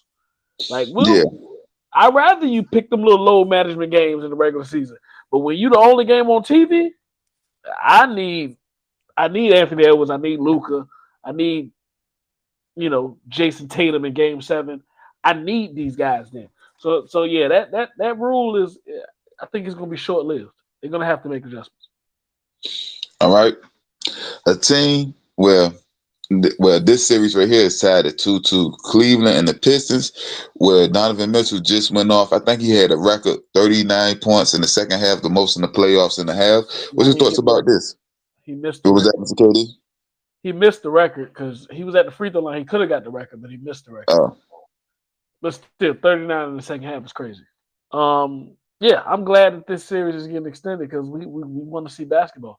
We got 2 sweeps, one from each conference. It's only 4 matchups still going on. So I'm glad that Cleveland and Detroit look like we're going 7. And Spurs and the Timberwolves looking the same way. But who did I pick for that series? I picked Detroit, right? I think I picked Detroit. Yeah, I think you and Amari had picked Detroit because I picked Cleveland 7 because I rolled with Mr. James Harden. I'll stay with it, but I'll tell you this. If Donovan Mitchell stays on the run like he's doing, then I'm going to be wrong again, which I've been in this playoffs. But from Detroit's side, I need Jalen Duran to leave an imprint on this series. After the regular season that you've had, I need to see a dominant performance in the playoffs. And I get it because he's very dependent on situation as far as he gets his off of, I want to say the scraps, but that sounds bad. But yeah, he gets his off the muscle. And yeah, but that's the thing, Mr. KD. He ain't muscling Jared Littell around. Like, it's some, like, last game, he started off that way, and then he stopped. You got to bully these dudes. You better stop calling a 7-foot dude little. I said, we're not calling Jared Allen little. Yeah, yes we are. Yeah, same way Wembanyama. Yeah, you could be tall and still little relatively to somebody else. Just means you're skinny. Nah. Okay, we'll call him skinny. You ain't calling him little. He ain't little. Little, small, skinny, frail. But I did. Jalen Duran, I'm with you though. He has to leave an impression somewhere at some point in this series. He has to leave an impression on it. But they're wearing Cade Cunningham out, man. Like they're asking too much of him. Yeah. And if I'm talking about 7 games, it's gonna be hard. Man, I need you to defend the best guard. I need you to facilitate. I need you to score, and I need you to rebound. Like you asking a lot of Cade, and I think it might wear thin because a series is, like we've spoken in the past. A series is different. When I'm seeing this same team every other night, it's a little different. I think they're asking a lot of Cade right now. So I can see him right now. I hope he don't, but I can see that happen. Yeah, I'm right there with you too. He got to leave his imprint on the game, and they are asking too much out of Cade. And it's not only that they ask too much, and he got the ball in his hands too much. Like he's almost the whole show on offense. When he's on the court, it's in his hands. Yeah. Like Tobias is balling, but yeah, that's what I'm about to ask you. Who else can really get their own shot off the bounce? Tobias can score, but he don't really get off the bounce. Catch and shoot, maybe one dribble pull up. But who can really get it off the bounce on the team? If I don't set it up for you, or who I'm speaking specifically, if I don't set it up for you, how you gonna get it? Like Duncan Robinson is a great addition and a great piece, but he's dependent off of the playmaking. Tobias is dependent off the playmaking. Jalen Durant dependent off the playmaking. So Thompson dependent off the playmaking. It's the whole roster. Yeah, yeah, yeah. That's And that that would be works. That works in the regular season, but now you got to do this every other night against the same Mhm. competition. Like it's different. And they know that you don't have nobody I else to get know off the what bounce. you're doing. Like, Yeah, that's one thing about the playoffs. We know what you're doing, and we know your weaknesses, and that's what we're gonna harp on. But yeah, like I said, I hope it still goes 7. I believe it still goes 7, and create a good series. But I just think they're weighing they're weighing Cade down. all right. The Spurs just took a 3-2 lead with 126-97 win over the Timberwolves. What's your thoughts about this series in particular? And you can get into the elbow gate and should he been suspended? All the things that are going around with it. Well, one, no, he shouldn't have been suspended. From the multiple conversations I've had, I feel differently than the majority at this point. The majority feel like that play was egregious and this and that. I felt like, hey, the man was frustrated. They was touching him up all night, and a moment came in presence, and hey, get up off me, like, like I didn't see too much from that play, except him trying to establish his space. But like you said, with them going up 3-2, leaving one game left for them to close it out, I still think it's going 7, and I still stand firm with my Minnesota pick. But man, the Spurs are deep, dog. And I said this previously too. The Spurs I thought would need a couple years, or maybe this year plus the next one, to be a contender, but the Spurs are here. Their moment is right now. Like that team, as young as they are, it doesn't show when you watch them play. And that in itself leads me to believe in what they can do.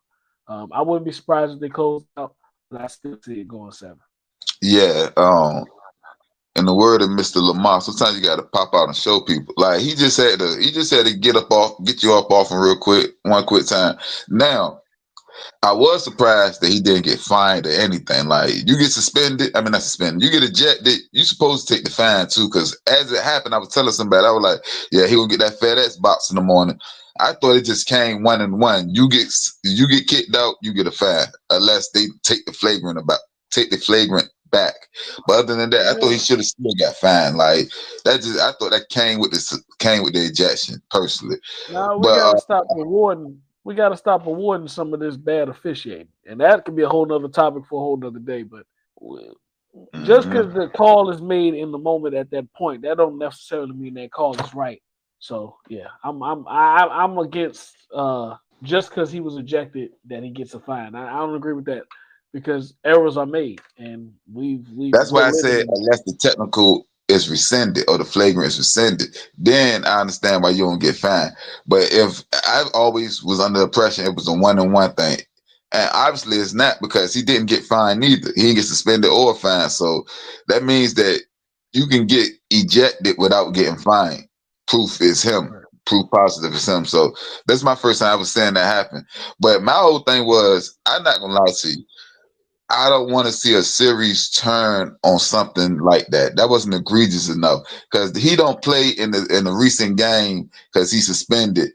He missed half of the other game. He won't get suspended. That won't No, happen. I'm just saying. Fine, I'm maybe. saying for there's a lot of people, like you said, you're in the minority. There's a lot of people that wanted him suspended. I'm talking about NBA players, the ex-NBA players.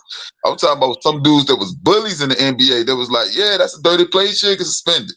Like people pulling up video evidence. Another thing that weighs into their judgment is past occurrences. Yeah, he don't have a This is hit. not Wemby's.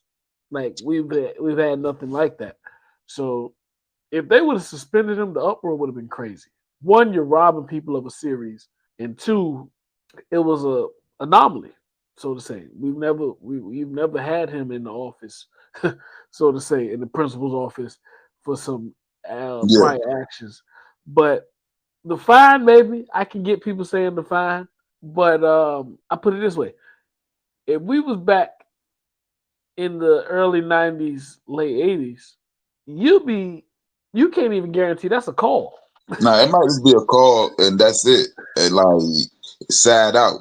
I ain't even talking. We ain't going to the That's what I meant mom. about the call. I mean, like it wouldn't be over. That wouldn't make the ESPN. That wouldn't make the news. Like that just happened. Somebody else had to tell me it was vicious. I didn't even know it. I just seen it as a regular play on. Look like basketball to me. They were like, that was a vicious elbow. I was like, oh, okay. That's what we calling it now. Now, I don't think it was Meta World Peace on James Harden. That was no. And the size of Ron Artest, like he caught back for that was assault. Like if you did that outside the basketball court, they take you to jail. That was assault. He laid that man out and snuck him, caught him on a sneak. He ain't even expect it. So yeah, that was all types of foul. So, resident New Yorker, the Knicks is headed to the Eastern Conference Finals. And I got a couple of things to say. A, I guess this means the end of Daryl Morey, as he just been released of his duties by the 76ers. That's A. And B, Joel Embiid would be the only MVP not to sniff the conference finals. So is that mean that he passed his prime or just washed goods? All of that in one. What's your thoughts, Mr. KD? First off, shout out the Knicks. After having some inconsistent performances against the Hawks, they came out and did exactly what they were supposed to do against the Sixers. Let's get them out the way. They don't supposed to be on the court with us. Embiid, after having that top level first round performance when he got active, we didn't have that same feeling in the second round. So, like I said, I'm giving all praise to the Knicks first, and then we can delve into Joel Embiid and Daryl Morey and all of them. But I think the Knicks capitalized on the moment. They need the rest that they're going to get because you got the opportunity to get through a round with easy work, but your next round is going to challenge you in ways that the Sixers couldn't. The Sixers were just too slow, man. Like, I don't know if it's a gameplay, if it's the bodies, if it's a roster construction. They couldn't run with New York, and that was evident as the series went along. The next round, they have opportunities to be exposed in some of their faults as far as Cade Cunningham, or if they're going against Cleveland. The backcourt is going to have to defend in that next round. But Joel Embiid, he's definitely past his prime because his body is past its prime. So I think it's time for a fresh start. I said that, I think it was 2 seasons we had a conversation. 2 seasons ago, maybe it was just last season, but they need to invest in Tyrese Maxey and get whatever you can for the Joel Embiid trade at this point. Because Paul George, that contract, you're not getting off that. Paul George is going to be there. Like, he's going to be there. So you just have to build or get what you can around VJ, Tyrese, and PG. But I still think Embiid can land on his feet again. If he land in the right situation, I think he can still land on his feet again with an opportunity where they don't need him to be the number one. If he could be a 2-3 option, he can. I feel like it's more of the defensive liability that he's become. He's definitely going to be a defensive liability at this point. And I'm not reality got to kick. Don't expect 60 games. Like you got to be realistic with the analogy that don't expect 60 games. You need to load manage him, and you just want him to be healthy for the playoffs, whatever that takes. If it's only 30-something regular season games, then that's what you need to do. But you need him in the playoffs. That's really where it hurts you, where he's not be able to perform in the playoffs where you count on him. But yeah, I don't think past his prime, but I don't think he's done. So earlier we talked about Jaylen Brown when he's saying it was his best year ever. Joel Embiid said something like that. He said best year ever, but he said something to the effect that there was a good year for me, even though we lost XYZ. And Which year? This year, he said it was a good year for him. Oh, you ain't hear his quotes? Yeah. No. It hit me different than Jaylen Brown. Because Jaylen Brown played all year. Actually was on the MVP ballot, top 5 of most people MVP this year. You, on the other hand, it just sounded selfish. Like, I know we suck, but I'm good. And you're not good. You wasn't good. You limped into the season. You limped out the season.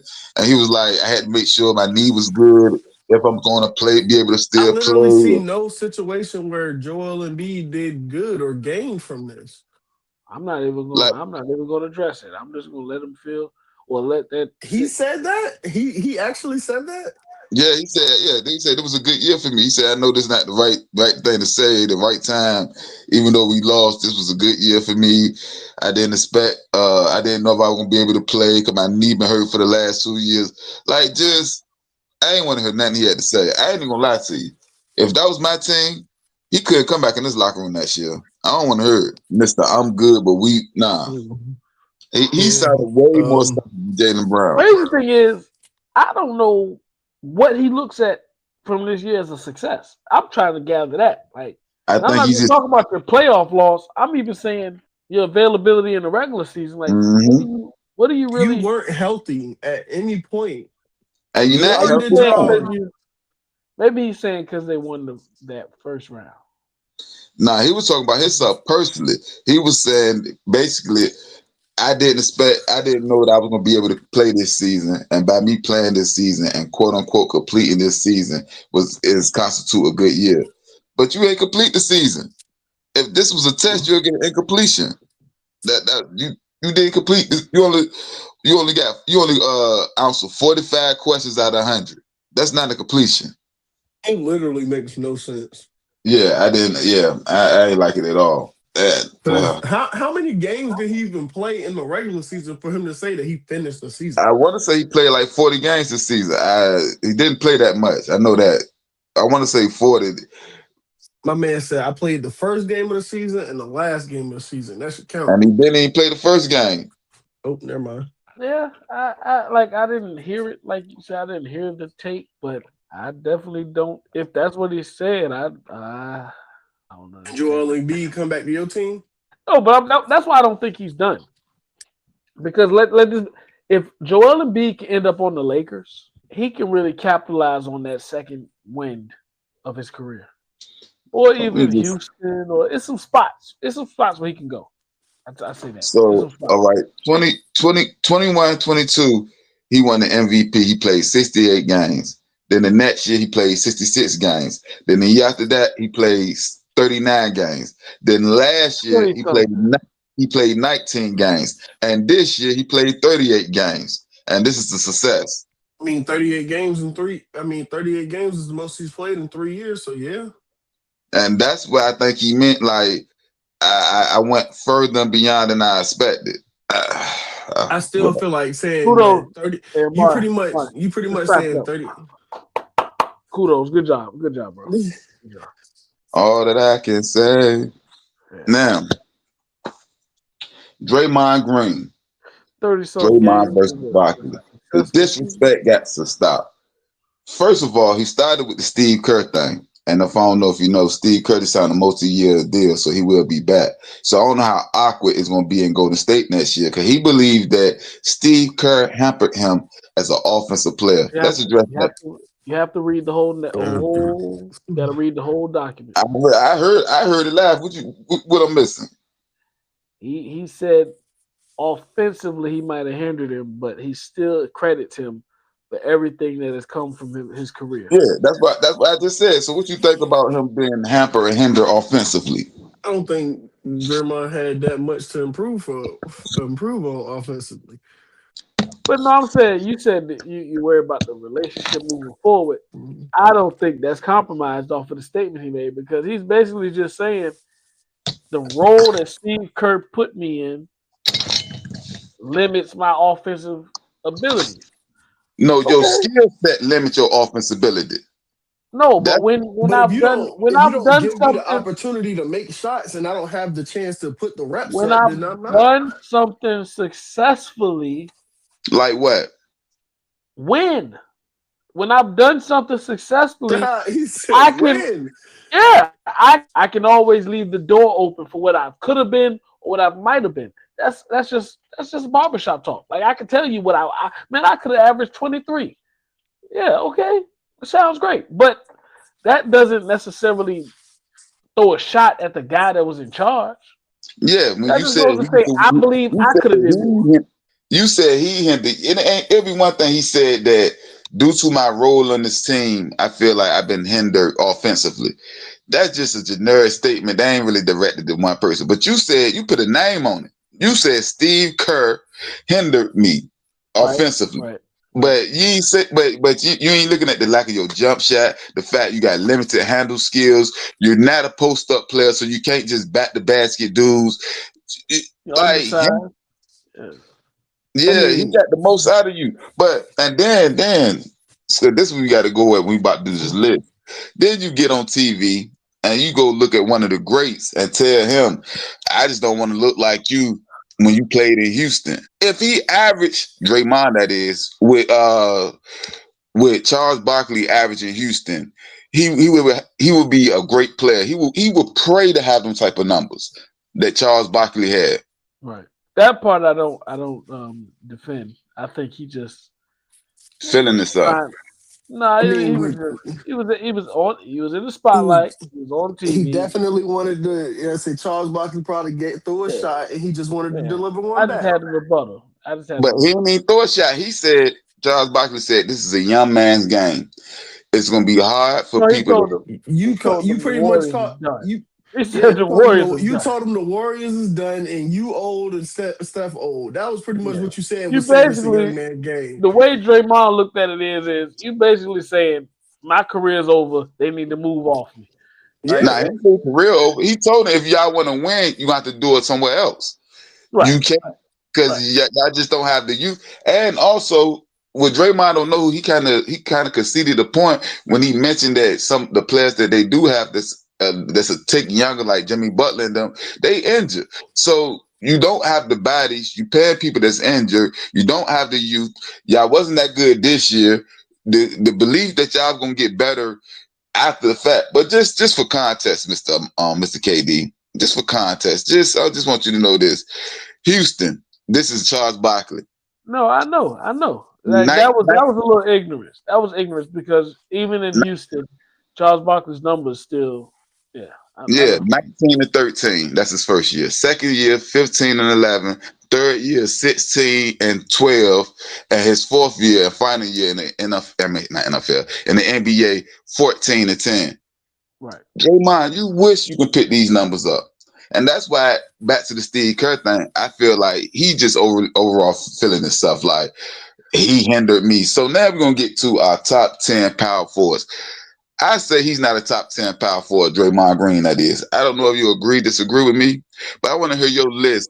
And I really think I can get to 15, but I'm going to start with 10. I want to hear what you got to say, KD. He definitely can't get to 15. I'm about to say he's definitely top 15. I'm about to say, but top 10, I can see you saying and I'll tell you what you're trying to do. You're weighing trying to use his actual stats versus what he's doing. Yeah. You're weighing the stats and the capabilities heavier than who he was as a power forward. I'm weighing all of that. But okay, put it this way: the Warriors are a dynasty, right? Or were a dynasty. Right? When you rank him as importance to that dynasty? He was a defensive star. 1, 2, 3, 4. Negative. No, 4. No, you're not going past. I say second. You're not going past third. Yeah, I go 4. And this is another. Who was third? Who was third? It would go Steph, Clay, Iggy to him. All right. And out of the people I got like this, Iggy was coming off the bench. I feel like the defensive stalwart as in the starters was Draymond. And you got a Finals MVP too.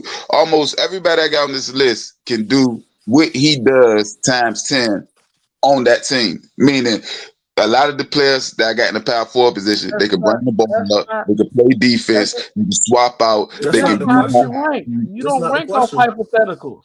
You don't No.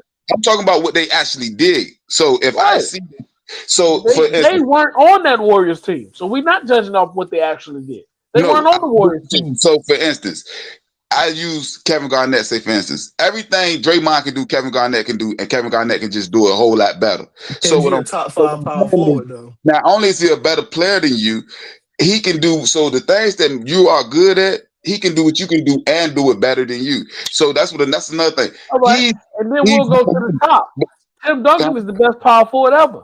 Tim Duncan couldn't do what Draymond did with that Warriors team. Almost everything except for bringing the ball up. That's a big point. That's a big part of what Draymond did. But this is the thing, though.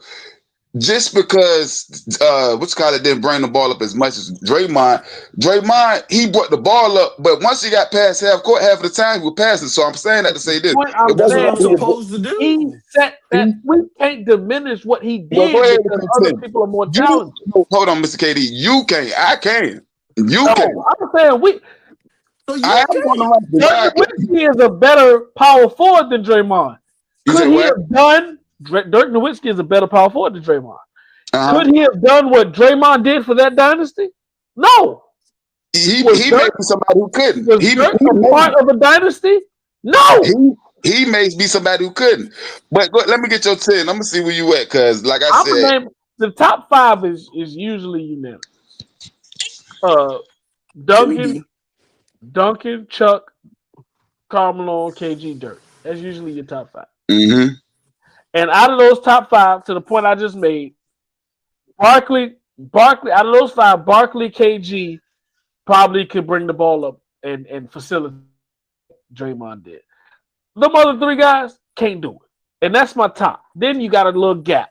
And you just say names like Anthony Davis, Kevin McHale, Chris Webber, Rasheed Wallace, Dennis Rodman, Chris Bosh. You just throw those names out there.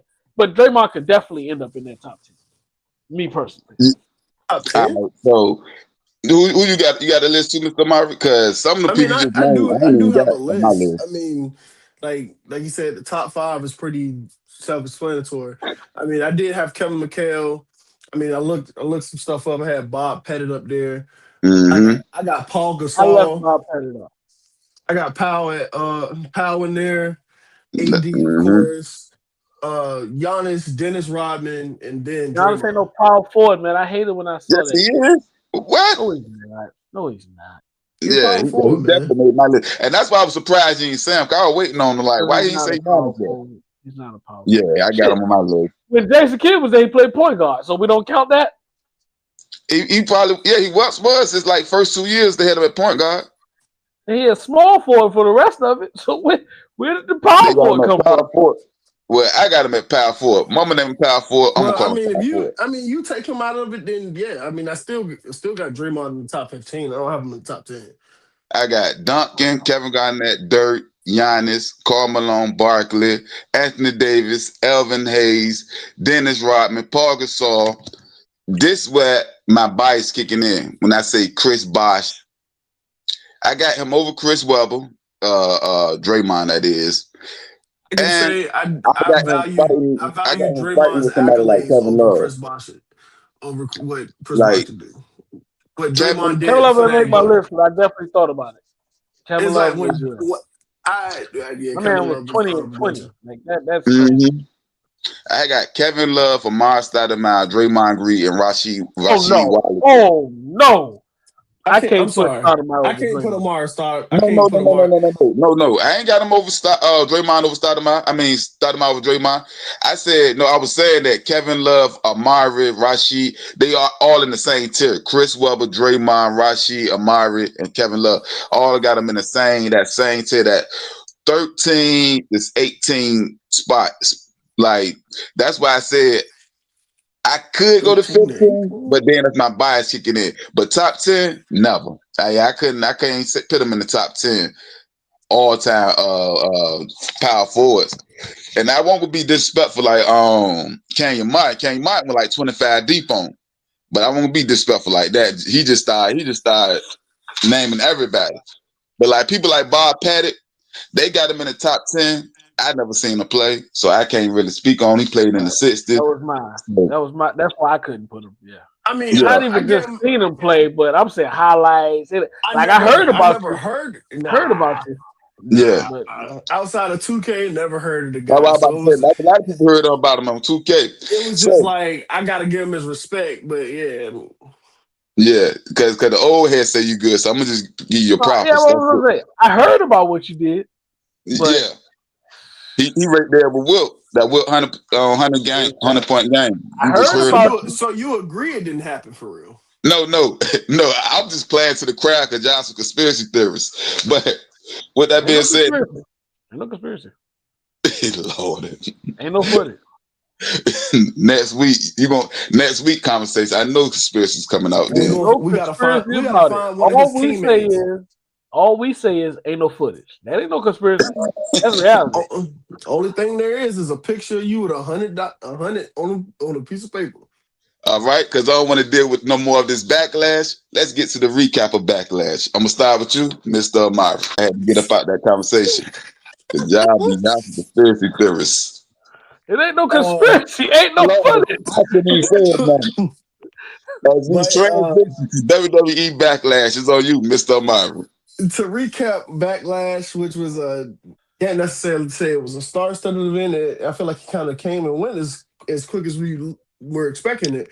But Roman Reigns, he definitely defended his title, but he took a beating from Jacob Fatu, even more so after the match, which did have a few highlights to it. I mean, of course, with Jacob Fatu beating up on staff as well as Roman Reigns, but there have been a lot of concerns saying that maybe this is his last time being in the WWE because of his actions.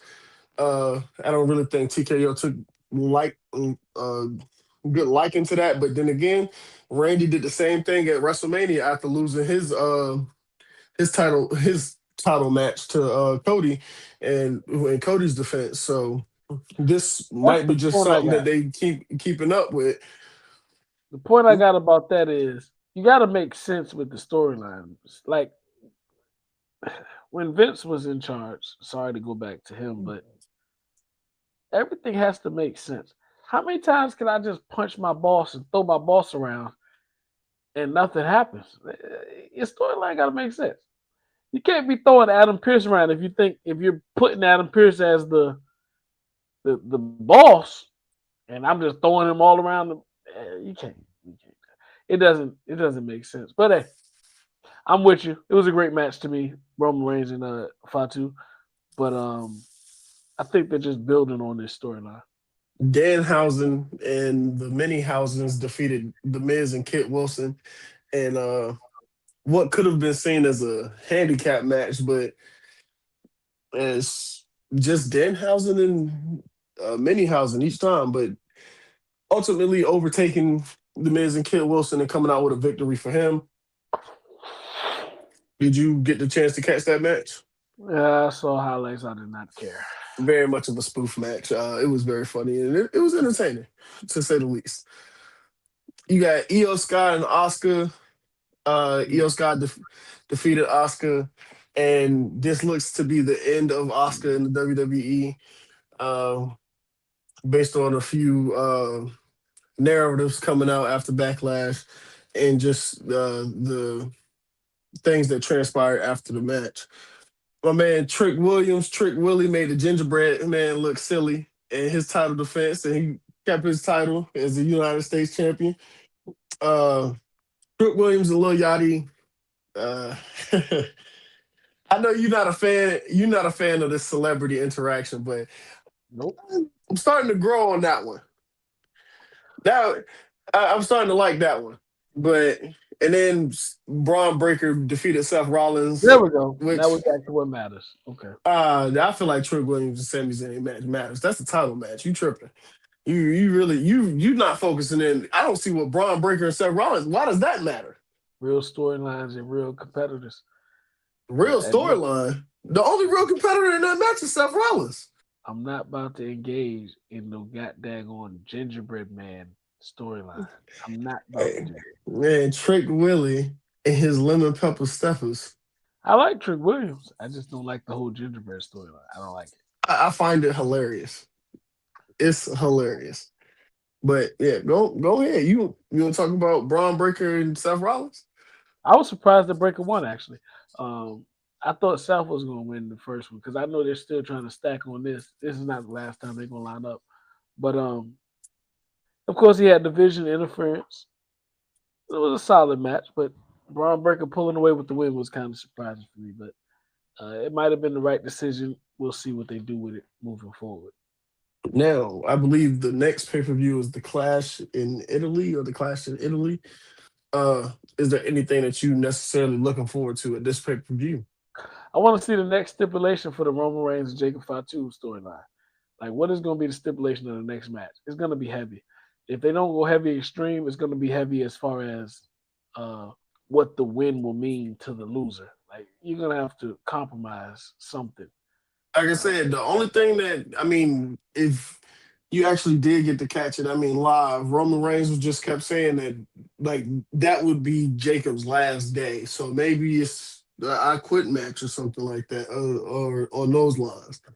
But it toes the line because it's like everything that he did post match makes you feel like he went heel. But I don't That's know. what I'm saying. It's but like I said, when what you saying with the next stipulation is like is you could use the I Quit match and I feel like with Roman, it's one of those things like either you leave or you acknowledge me. Right. That's why I think the culmination of the match is going to mean something. Like, what does this match mean? Because you're going to have to acknowledge the OTC at some point. Buddy. All this tongue of death grip and all this, you can do all that you want.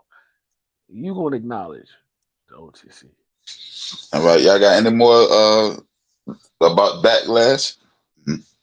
All right. We're going to get to our versus segment. I'm going to start with you, Mr. KD. Why do cage wrestlers sing? The top 5 steel cage moments or matches. Who you got? Yo 5 versus Mr. Amari 5, and Sue got the best list. It's on you. Are we counting Hell in a Cell? No. Yeah. I heard somebody say something like that's a it. cage match and Steel cage match. match. Steel cage match and the Hell in a Cell match are 2 different matches. They are. Oh Lord, see now I'm being informed Two right now. different I thought they were all the same. Don't do me like that. They No, 2 they different call matches. one the steel cage match. They call another one Hell in a Cell. It's 2 different matches. The steel cage match, you have to exit through the door or through the top, and your feet. Nah, they didn't change that, Brian. Yeah, you I can know they pin didn't them up. change that. You can pin them now. Like it didn't change. Yeah, I done seen some of that. It didn't change that. But the Hell in the Cell, that's pretty much an Extreme Rules match. That's important though. I need to know if we count Hell in a Cell or not because that's the first pick. Like, come on, dog. You exactly. can't do that. You Exactly. can't do that because I already know where this is going. I need to know, are we counting Hell in a Cell or not? No, it's Steel Cage. Is the person that writes it up. I'm about to do my Trump. I need to know. And this is the thing, Mr. Amari. It ain't a draft. It's your list versus this list. So y'all might have some of the same ones. That just we don't. Well, if Hell in a Cell counts, we all got the same one. No, we don't. Because I looked up Steel Cage matches, and I knew man feels like he's been cheated. Some of them. The man feels like he's been cheated. I mean, at that point, I didn't know the clarifications of the rules. I already knew I was going. We going with you first, since you got all Steel Cage. Yeah, I was going to say since he got the special diet. Yeah, we going with you. Okay. Well, dang, I should have put some dates up here now. Seth Rollins versus Roman Reigns and Randy Orton in the triple threat steel cage match. I believe it was like 2017. Oh, that was a great match. So who? Seth Rollins, Roman Reigns, Randy Orton. Then I got Bobby Lashley throwing himself into the cage against Umaga. I got that one. I got Roman Reigns spearing Brock through the cage. I got that one. Big Show throwing Stone Cold through the steel cage. I ain't got that. I remember that one, but I ain't got that one. That was an old cage too. Undertaker coming through the bottom of the steel cage ring to snatch Kevin Nash, the Big Diesel, into hell. I ain't had that one, but I remember it. Versus Bret. Yeah, that was versus Bret Hart. Yeah, I think that's my that was my 5. I like the only one that I was almost putting on my list was the Big Show and Stone Cold one because of the whole storyline and McMahon and all of that. Yeah. But I ain't have it up there. We got 2 of the same ones though. Do we? Lashley and Reigns. Yeah, the Bobby Lashley and the Roman Reigns thing. Yeah. No, but, go ahead. What I tell you? Let me see. I want to see what I want to be the cleanup man. Oh well, you know I went Hell in the Cell, steel cage. I wrote the questions and I ain't know the rules. At that point, I should have won Elimination Chamber. That count too, right? Nah, you're going too far. You're going Now you pushing it. You're going Now too you far. pushing it. You're going We just looking at steel cages. I thought that's what I Nah, thought. you're going too far. At least Hell in a Cell still got the box. Yeah, to your point, you know the number one we're gonna be Mankind Undertaker. Hell in the Cell. That's the number one. But I'm gonna cross that off my list. So you got to think of another one because now Hell in a Cell don't matter. So I got to cross that off. I'm that just because you said Hell in a Cell and this was a steel cage Well, match look, question. I don't even like the way I wrote it down. I don't even know which ones are steel cage and which one was Hell. Some of them I just wrote down and I just knew. I can't remember. Don't worry, I'll be Patrol. Taker and Mankind, definitely Hell in a Cell. That was a Hell in a Cell match. Yeah, that's probably one of the first ones I off the top I can remember. Well, that would be everybody's top one. Shawn Michaels versus Marty Jannetty in '93. That's when that was a Hell in a Cell too. No, that was Cage. I think that when they were breaking up because they used to be tag team members. This I don't even know the match, but it's more of a moment than a match when Mark Henry broke the door down single-handedly. That was a steel cage match. He broke the lock on that. He broke the lock. Yeah, he broke the lock on that and ripped the door off. All mine's gonna pretty much have people falling from the sky. Shane McMahon with Braun Strowman when he threw him off the top of the cage. Shane McMahon. Shane McMahon threw Braun Strowman off, or Braun? No, Braun Strowman threw his cell off. Off of Braun Strowman threw Shane McMahon. Off of Hell in a Cell? 2021. Yeah, that had to be Hell in a Cell. Dang, Shane was like 40 taking those type of bumps. 40, 50 years old taking those types of bumps. Edge and Matt Hardy. And Triple H and Cactus Jack. I think that was a Hell in a Cell. Well, you Hell in a Cell heavy. It was an end your career match. My man, if you wanted a Hell in a Cell question, I would have said that. Because to me, I ain't gonna lie to you, I didn't even know it was a difference. There's a big difference. Really didn't. That's the problem. The rules are the difference in the matches, to be honest. And now apparently it don't matter. You keep talking about, like you said, yours is heavy with throwing somebody off. You rarely can throw somebody off a steel cage because it ain't no platform. You can pull them down. Yeah. Okay. Now I get it. That ain't no top. Yeah. So. Yeah, I'm about to say because the one that honestly I would have expected you to have for steel cage was Eddie Guerrero frog splash off the top.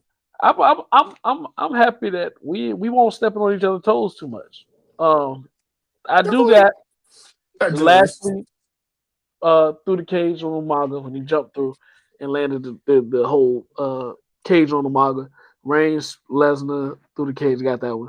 One I thought IT would say was Kane's debut. Kane debut. He ripped the door off. Cage. That got to be Undertaker, brother of the King. Yeah, I remember that. Was one. Jeff Hardy, when he was on the top of the cage in the tag team match, he could either get out and win the match, or he looked at Devon and he attempted the Swanton bomb to go back into the match. So that was one.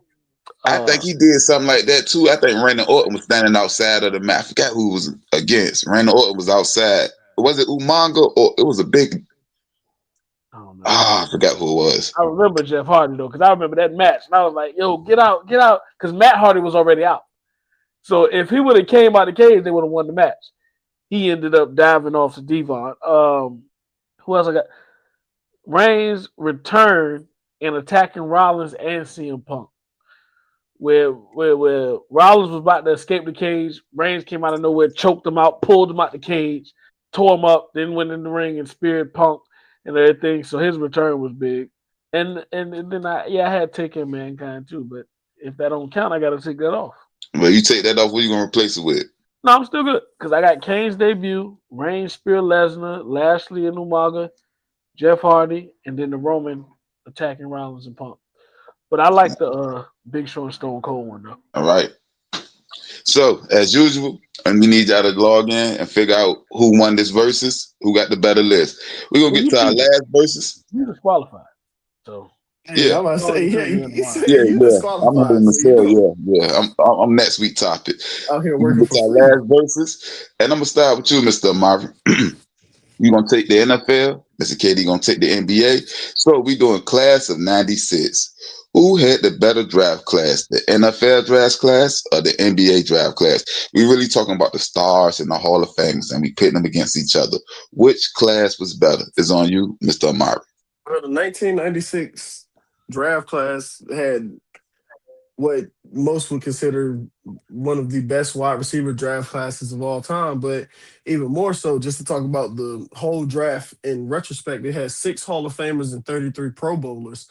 Um, you had a defensive rookie of the year who was the second overall pick, who eventually was an All Pro in 1999. The first overall pick with Keyshawn Johnson eventually ended up winning the ring. Uh, Marvin Harrison, I feel like we all know the story of Marvin Harrison when it comes to the Colts being one of the most reliable targets for Peyton Manning in his tenure there. Ray Lewis, I feel like I don't have to go say too much about that. But 12-time Pro Bowler, 2-time Super Bowl champion. T.O., later round receiver grab. Simeon Rice, who I was saying was defensive rookie of the year, ended up with 122 career sacks. And Jonathan Ogden, 11-time Pro Bowler. Is this draft class was star-studded from top to bottom. You had talent through and through, but like I said, one of the things that they were mostly regarded with was the wide receiver class, where they were seen to be sought very heavily. What was the 1996 NBA draft talking about? Kobe Bryant. Allen Iverson. You can name all your names you want to name. Kobe Bryant. Like, if you want me to elaborate, I will, but I think Kobe Bryant. I feel like like I said, we know the story. Yeah, Kobe Bryant's enough. But no, you got AI, like you said. Ray Allen, Steve I should have Nash. put on the jersey. I should have put on the jersey then. Oh. So I ain't gonna lie. After I say those top 4, I can't keep going like you did with the NFL when you brought up the Jonathan Ogdens, the Marvin Harrisons, and so forth. But when my 4 is heavy enough. When I go Kobe, AI, Steve Nash, and Ray Allen, I'm good. Especially if these are guards. These are all one specific area. But then I got the Stephon Marburys, who I don't care how you feel about him. Yeah, he made a great career. He had a tenure. He made a great career out of it. I had a pair of his shoes. Jermaine O'Neal, another one. Paige Stoyaka. He was a good on 2K. So yeah, if we want to go 5, 6, 7, 8, 9, 10 deep, NFL got an argument, but my top 4 is heavy. Yeah, I feel, and like you said, your top 4 is heavy. My top 1 is the heaviest. Like, yeah, I mean, yeah, because your 1-1 blows my 1-1 out the water. Like, who's your top 1? Who would you pit against Kobe as your top 1 in the draft class for football? Ray Lewis, right? Yeah, Ray. It would be Ray Lewis, and even then, it's like, I mean, you try to weigh the rings. It's like you could go T.O. too. Like I could. So I'm with you. Kobe is going Trump, but I can go, but it's like if you weigh out all of Kobe's accomplishments, Kobe won that. It's like, what if we go 1 for 1? What if we go first pick for first pick? AI win, right? Yeah, against Keyshawn Johnson. Yes. Yeah, Keyshawn not a Hall of Famer. My point exactly. Then you talking about number 2? I got Jackie Hardy. Who? My point. I mean, he was good. I'm not gonna sit here and diminish what he did. I mean, he instantly turned that, I believe it was the Jaguars. He instantly turned that defense into a great unit for the time being that he was there. So I'm not gonna discredit what he did, but like you said, who compared to the other names that came in? Yeah, I got Kobe, man. Like if that's who I'm going to war with defending. I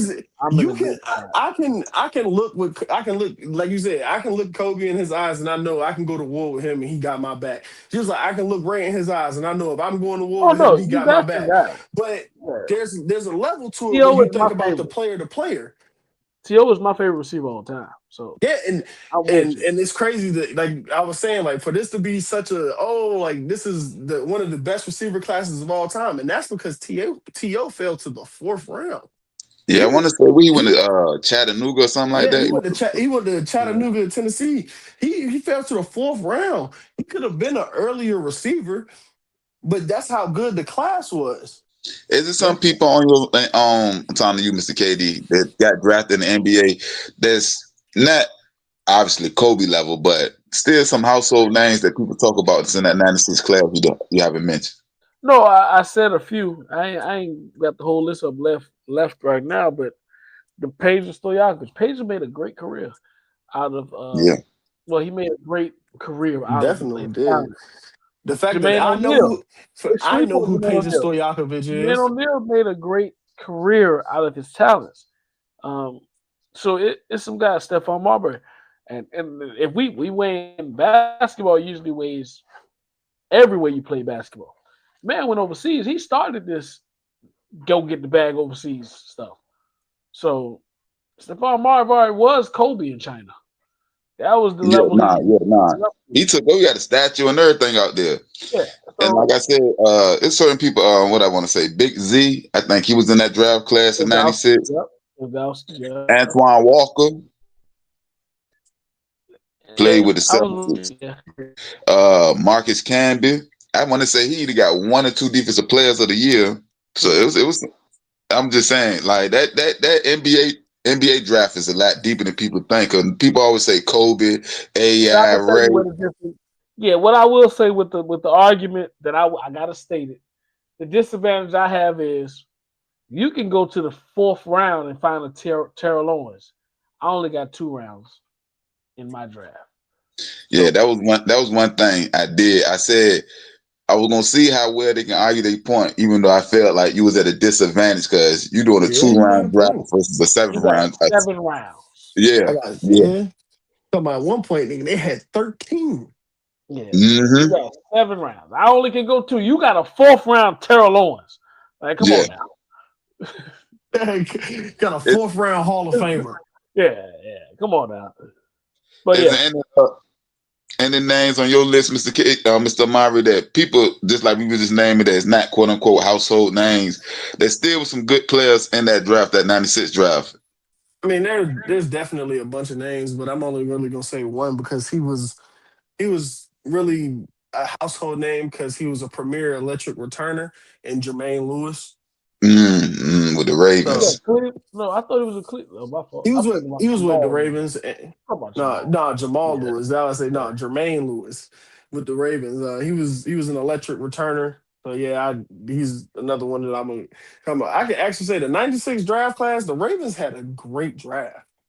Yeah, I want to say that they first year too. I saw that he got T.O. in the 4th round. Hey.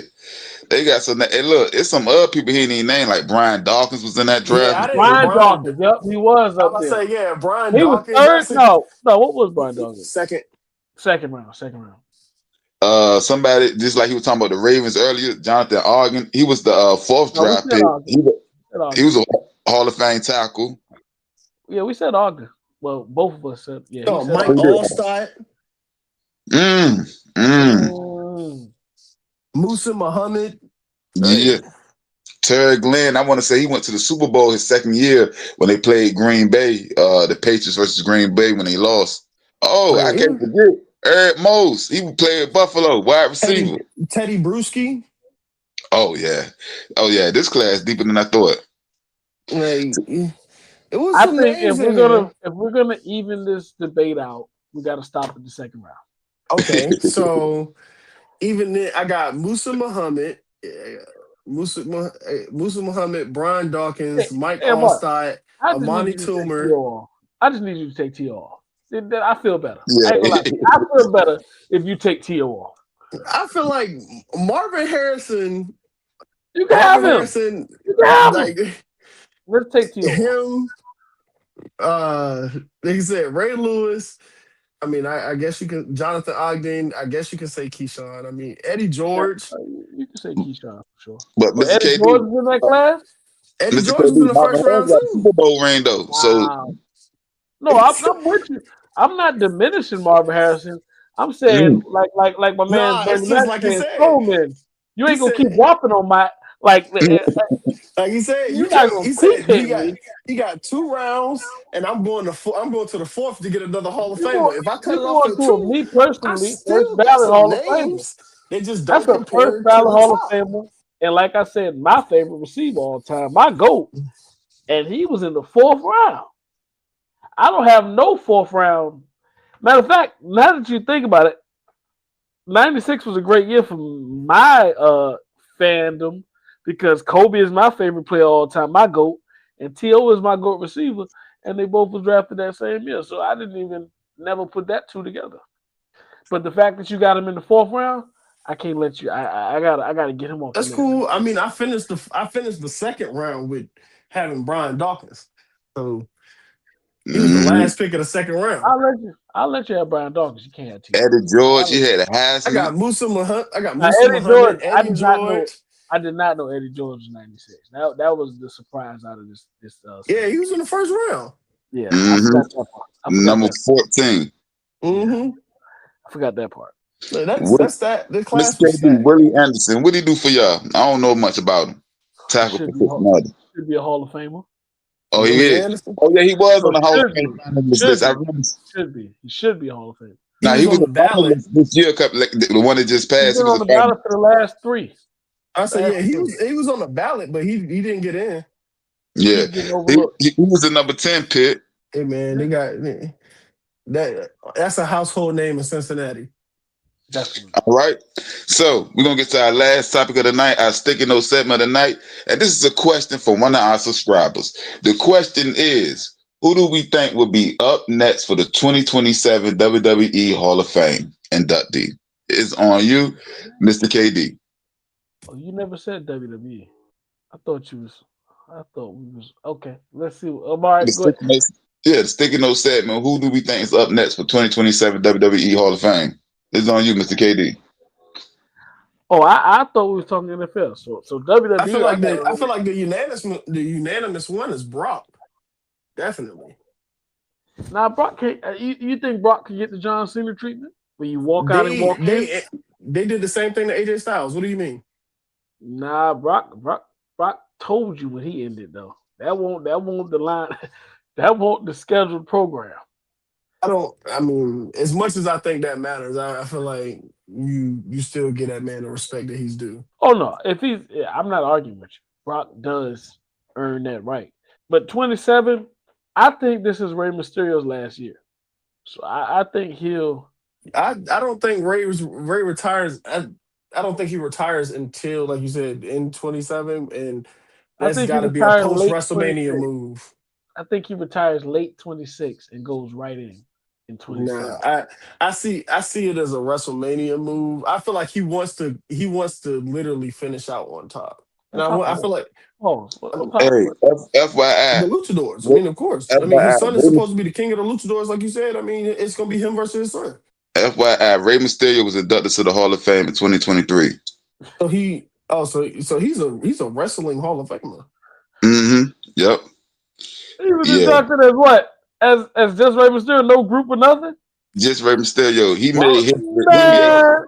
They said he made history as one of the few wrestlers that's active on WWE while still a Hall of Famer. Let's go, Ray. Let's go. That man wrestled 4 more years or 3 plus more years after being inducted in the Hall of Fame. He needed to give his son a storyline. Let's go, Ray. Yeah, Amar, you gotta go for it. I wasn't thinking WWE. I was thinking of WWE. Like I said, the unanimous answer that I had was Brock, and I felt like Brock fit the bill the most. The next one that I had was Kofi Kingston. I had John Cena just because John Cena got inducted immediately. He already immediately. He was in 2026. Like soon as he put his wristbands and shoes in the ring, he was already in there. Oh, so Taker. Is he not retired? Is he not in? Yeah, Taker definitely in. He in already? Yeah, he been in like 10 years ago. Nah, John Cena. I won't think of WWE, so I got to dive into it. I was thinking like I said, the two John Cena not a Hall of Fame, y'all. As of now, John Cena is not inducted into the WWE Hall of Fame. Oh, he's this year. Well, then John Cena. That's the question. Who's gonna be inducted 2027? Like the next year? But that would be 2026, I thought he was right? 26. Because AJ Styles is No, it would be 2026. 2027 because No, but 2020. I thought he went in with AJ and I thought they both went in. Yeah. Nah, he haven't been inducted in, and the Hall of Fame already passed for 2026. So that's why I say that he. Okay. So yeah, I mean, hey, that means Brock. So Brock, John, AJ will all be 2027. I'm still putting Kofi in there. I think Kofi will end up being there if he actually decides to just call it in the WWE. It sounds like a reach, but I don't know if they still doing it. But Jeff and Matt Hardy, I feel like that's a reach. Eventually they gotta go. They gotta I go said in. eventually they gotta get in, but it's like I feel like for it to happen next year, I feel like that's a bit of a reach. Because it's like it's not spoken about. They ain't. Yeah, they're still going. And Mr. KD, you said you thought we were talking about the NFL. So who did you have in mind before we get out of here? Well, I had Gronk as the headline for the NFL because this is his first year of eligibility, and he's gonna get in. He gonna get in. That's first ballot. I had AP. I think First he's. ballot. I know he has some off the field We're gonna stuff. talk about him next week too. I was about AP, to, Roethlisberger. You said AP or AB? AP Adrian AB is up Peterson. too, but AP, All I thought day. you were saying Adrian. I thought you were talking about Antonio Brown. Okay. no, I said Adrian all- Peterson, but Antonio Brown is eligible too, but they're not gonna give him first ballot. They're not gonna get lucky you get in. I went Ben Roethlisberger. Oh no, AB better get in. He better get in. Like numbers wise, he better get I feel in. like though his exit to the league is gonna mean I a get lot all more that. to the- I get all that. That's why he's not first ballot. But you can't keep passing them over. Like you got to pay attention to the numbers. He gonna third ballot. Okay, It's- I'll take third. I'll take third. But he got to get in. That's all I'm saying. He got to get in. Ben Roethlisberger, and then I got Bill Belichick. Bill Captain Belichick of first second ballot. year. Yeah. First Nah, ballot. Big Ben probably second. They might play with Bill though. They because might of play with the him. Spygate and all that. Yeah, they might play with him. But yeah, He already did. They let him in this year. that's what I said. It's his second chance. Yeah. Yeah. So yeah, he already passed his point of eligibility. Like he should already be there. He should be going to visit. But no, Gronk. We all agree Gronk got to get in, right? First ballot. Yeah. It depends on wherever you in. Some people say number one, but he's can't be past number 3 tight end all the time. It depends on When Brady got in, Gronk was solidified to get in. And then AP, we agree on AP. Now he got some off the field stuff too. You the last running back to win the MVP. Yeah. That gotta carry some weight. He's definitely first back. Well, you know that's my favorite running back. So I'm always. I feel like being the last running back to carry the MVP gotta carry some weight. I mean, the off the field things do matter. I feel like Ben is gonna be second, if anything. I was about to say, I could see Ben. A lot of people gonna trend to the back end of his career and see how he played himself out of being first ballot. They might hold on to the early career. Like ever since T.O. didn't make it first, I don't know the standard no more. Like I ain't gonna lie to you. Hey, Bill Belichick didn't make it first. But I get that part too. But T.O. We never know the criteria. That kind of it threw me off because now I'm like, okay, so what are we judging? Like what are we looking at this point? So not success, not truly success. Yeah. We're looking at rumors. We going off rumors at this point. Yeah. We gotta go off everything. Like IT said, we gotta take everything you say and examine it. We're gonna pick your not for the Hall of Fame. We need a standard. Like rumors can't keep me out the Hall of Fame, man. That is crazy to me. But like I said, that's another topic for another day. But yeah. All right. Rumors keep people out of leagues. You'd be surprised. And that's what I was kind of hitting on earlier when we were talking about it. The people having assumptions and opinions is not the problem. The problem is when these assumptions and opinions get portrayed as facts. That's the problem. All right. With that being said, I need y'all to remember one thing. When you come to play, we out.